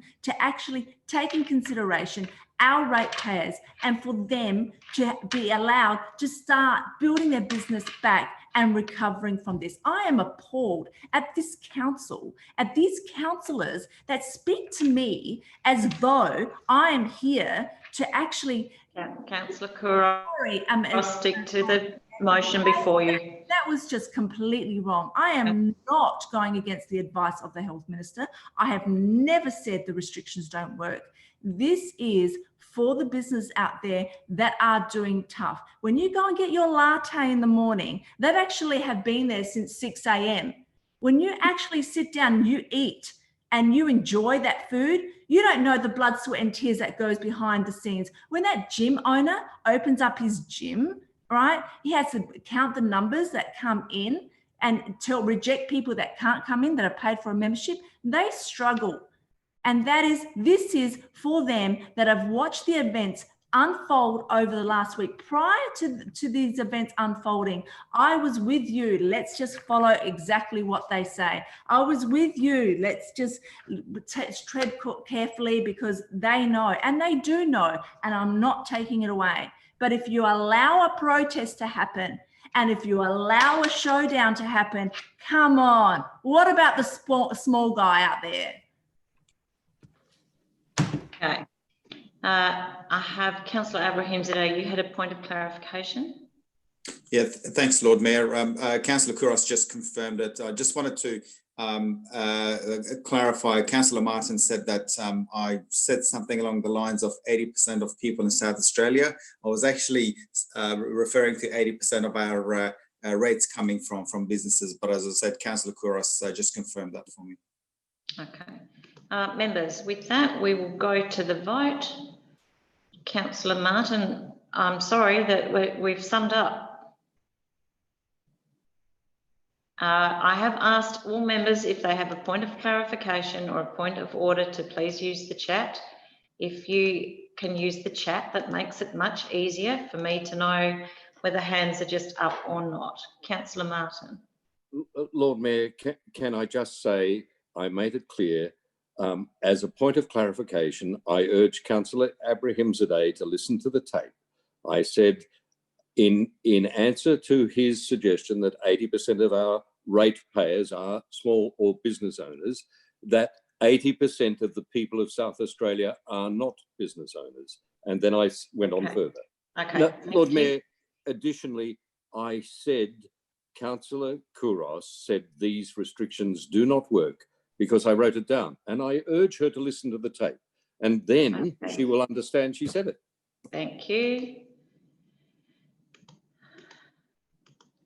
Councillor Kouros, I'm sorry, I am not accepting any points of clarification unless they come through on the chat. It was a mistake, sorry. Thank you. Members, to the vote. Those in favour? Those against? That is carried. Members, that takes us to item 19.1. That would be you waving at me, Councillor Martin, Councillor Simms, which I would say is division. So, members, division's been called. If you please raise your hand until Jenny calls your name. Councillor Knoll, Councillor Kouros, Councillor Ho, Councillor Kira, Councillor Abrahimzadeh and Deputy Lord Mayor, all in favour. Thank you very much. Councillors, we have item 19.1, which is exclusion to the public. Councillors, there's one further item presented with a request for consideration in confidence. The item will require a motion decision to order the exclusion of the public to enable consideration in confidence.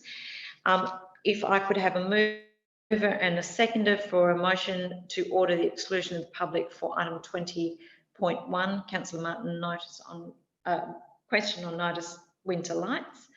I have got Councillor Martin and Deputy Lord Mayor.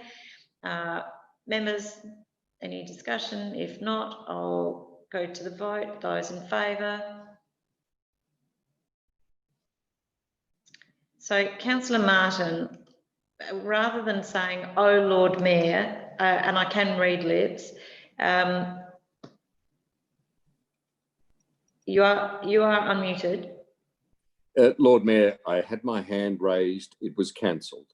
The reason I had my hand raised was to move a motion, a further motion without notice, which Councillor Moran asked me to raise.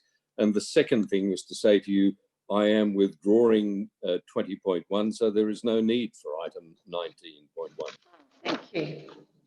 Excellent.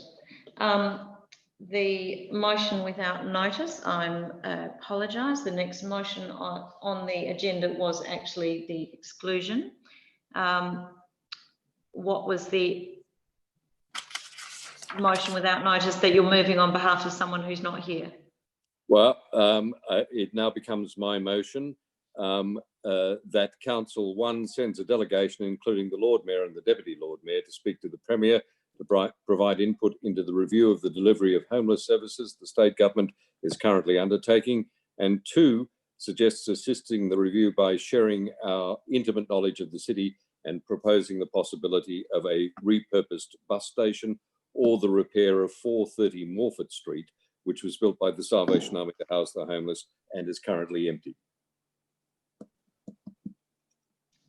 I will look to the council for a seconder.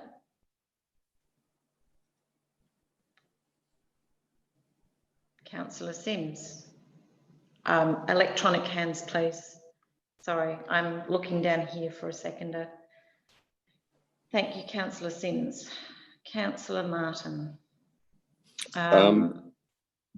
Jenny, have you got that up on the screen?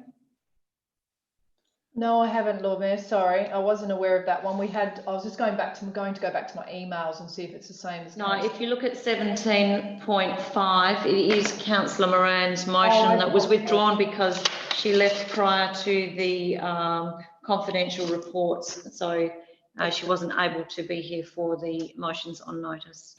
Okay, apologies. I'll just go and get that one for us. Thanks. Do you want me to speak to it to save time, Lord Mayor? Well, I would imagine if everybody's seen it at 17.5 on the agenda, yes, if you'd like to speak to it, and then I'll go to Councillor Sims. Thank you, Lord Mayor. Look, Councillor Moran apologises for not being here to put the motion. She asked me to explain that, in her words, these ridiculous meetings contravene all OC health and safety standards. Please move this motion for me. Thank you. Are you talking to the motion, Councillor? Yeah, I am. I'm demonstrating to you, Lord Mayor, that I am representing a motion for another councillor, although, and I must say to you, Lord Mayor, Councillor Moran and I sometimes disagree on matters such as Hutt Street, but this motion in relation to the review of delivery of homeless services does have my endorsement. Councillor Moran has proposed a delegation. I understand that she initially proposed that Councillor Mackie be part of it, but that has been withdrawn, and that it is the intention that the Lord Mayor and the Deputy Lord Mayor should approach the government, the Premier, to discuss the delivery of homeless services, but particularly to raise the issues of accommodation. It is the view of many people in this city that the Salvation Army headquarters, located just off Whitmore Square on Morford Street at 430, which has been empty for more than a decade, should be either demolished and replaced or repurposed as instant accommodation to provide a transition for people who are living on the streets and as they are being accommodated in more permanent accommodation. Furthermore, it is proposed that the bus station, which the city owns, could be repurposed again in the interests of providing accommodation. Now, the detail of how that's done is a matter of negotiation, but it is possible that the state and federal governments may well provide assistance and a means by which the city could, in collaboration with other parties, provide that valuable service. I commend this to members and I seek their support. Thank you, Councillor Sims. Reserve my right, Lord Mayor. Thank you, Deputy Lord Mayor. Oh, did you? No, no, I'm okay. I'm all good. Thanks. Yes. Thank you, Councillor Abrahimzadeh. Thank you, Lord Mayor. I've got a quick question of administration. Number 430 Morford Street. Who currently owns and operates those premises? I can answer that. CEO. Sorry? I can answer that if you don't know. Yeah, sure, if you can, yeah. Yeah, that is actually owned by the Salvation Army. Okay. Well, I guess I'll start speaking to the motion. I think it's a bit silly for any elected member to throw in an address of a property that council has no ownership of. I think this motion is premature. I don't think the mover of the motion truly understands what homelessness is all about. And you know what? For the sake of the time, I'll leave it at that, and let's wrap it up and go home. Okay. I have no more speakers, so I will go back to the mover to sum up. Councillor Martin. Oh, sorry, I clicked again. Thank you, Lord Mayor. Look, I assure my colleague that I do understand homelessness, and I have voted consistently to assist the homeless, most notably tonight in supporting the rescission of the motion that will lead to the capping of visitations. Thank you, Councillor Martin. We're talking to your motion that's before us at the moment. Yes, but analogy is important, Lord Mayor. No, analogies, we don't need to speak about other motions. We're talking about this one now. Fine.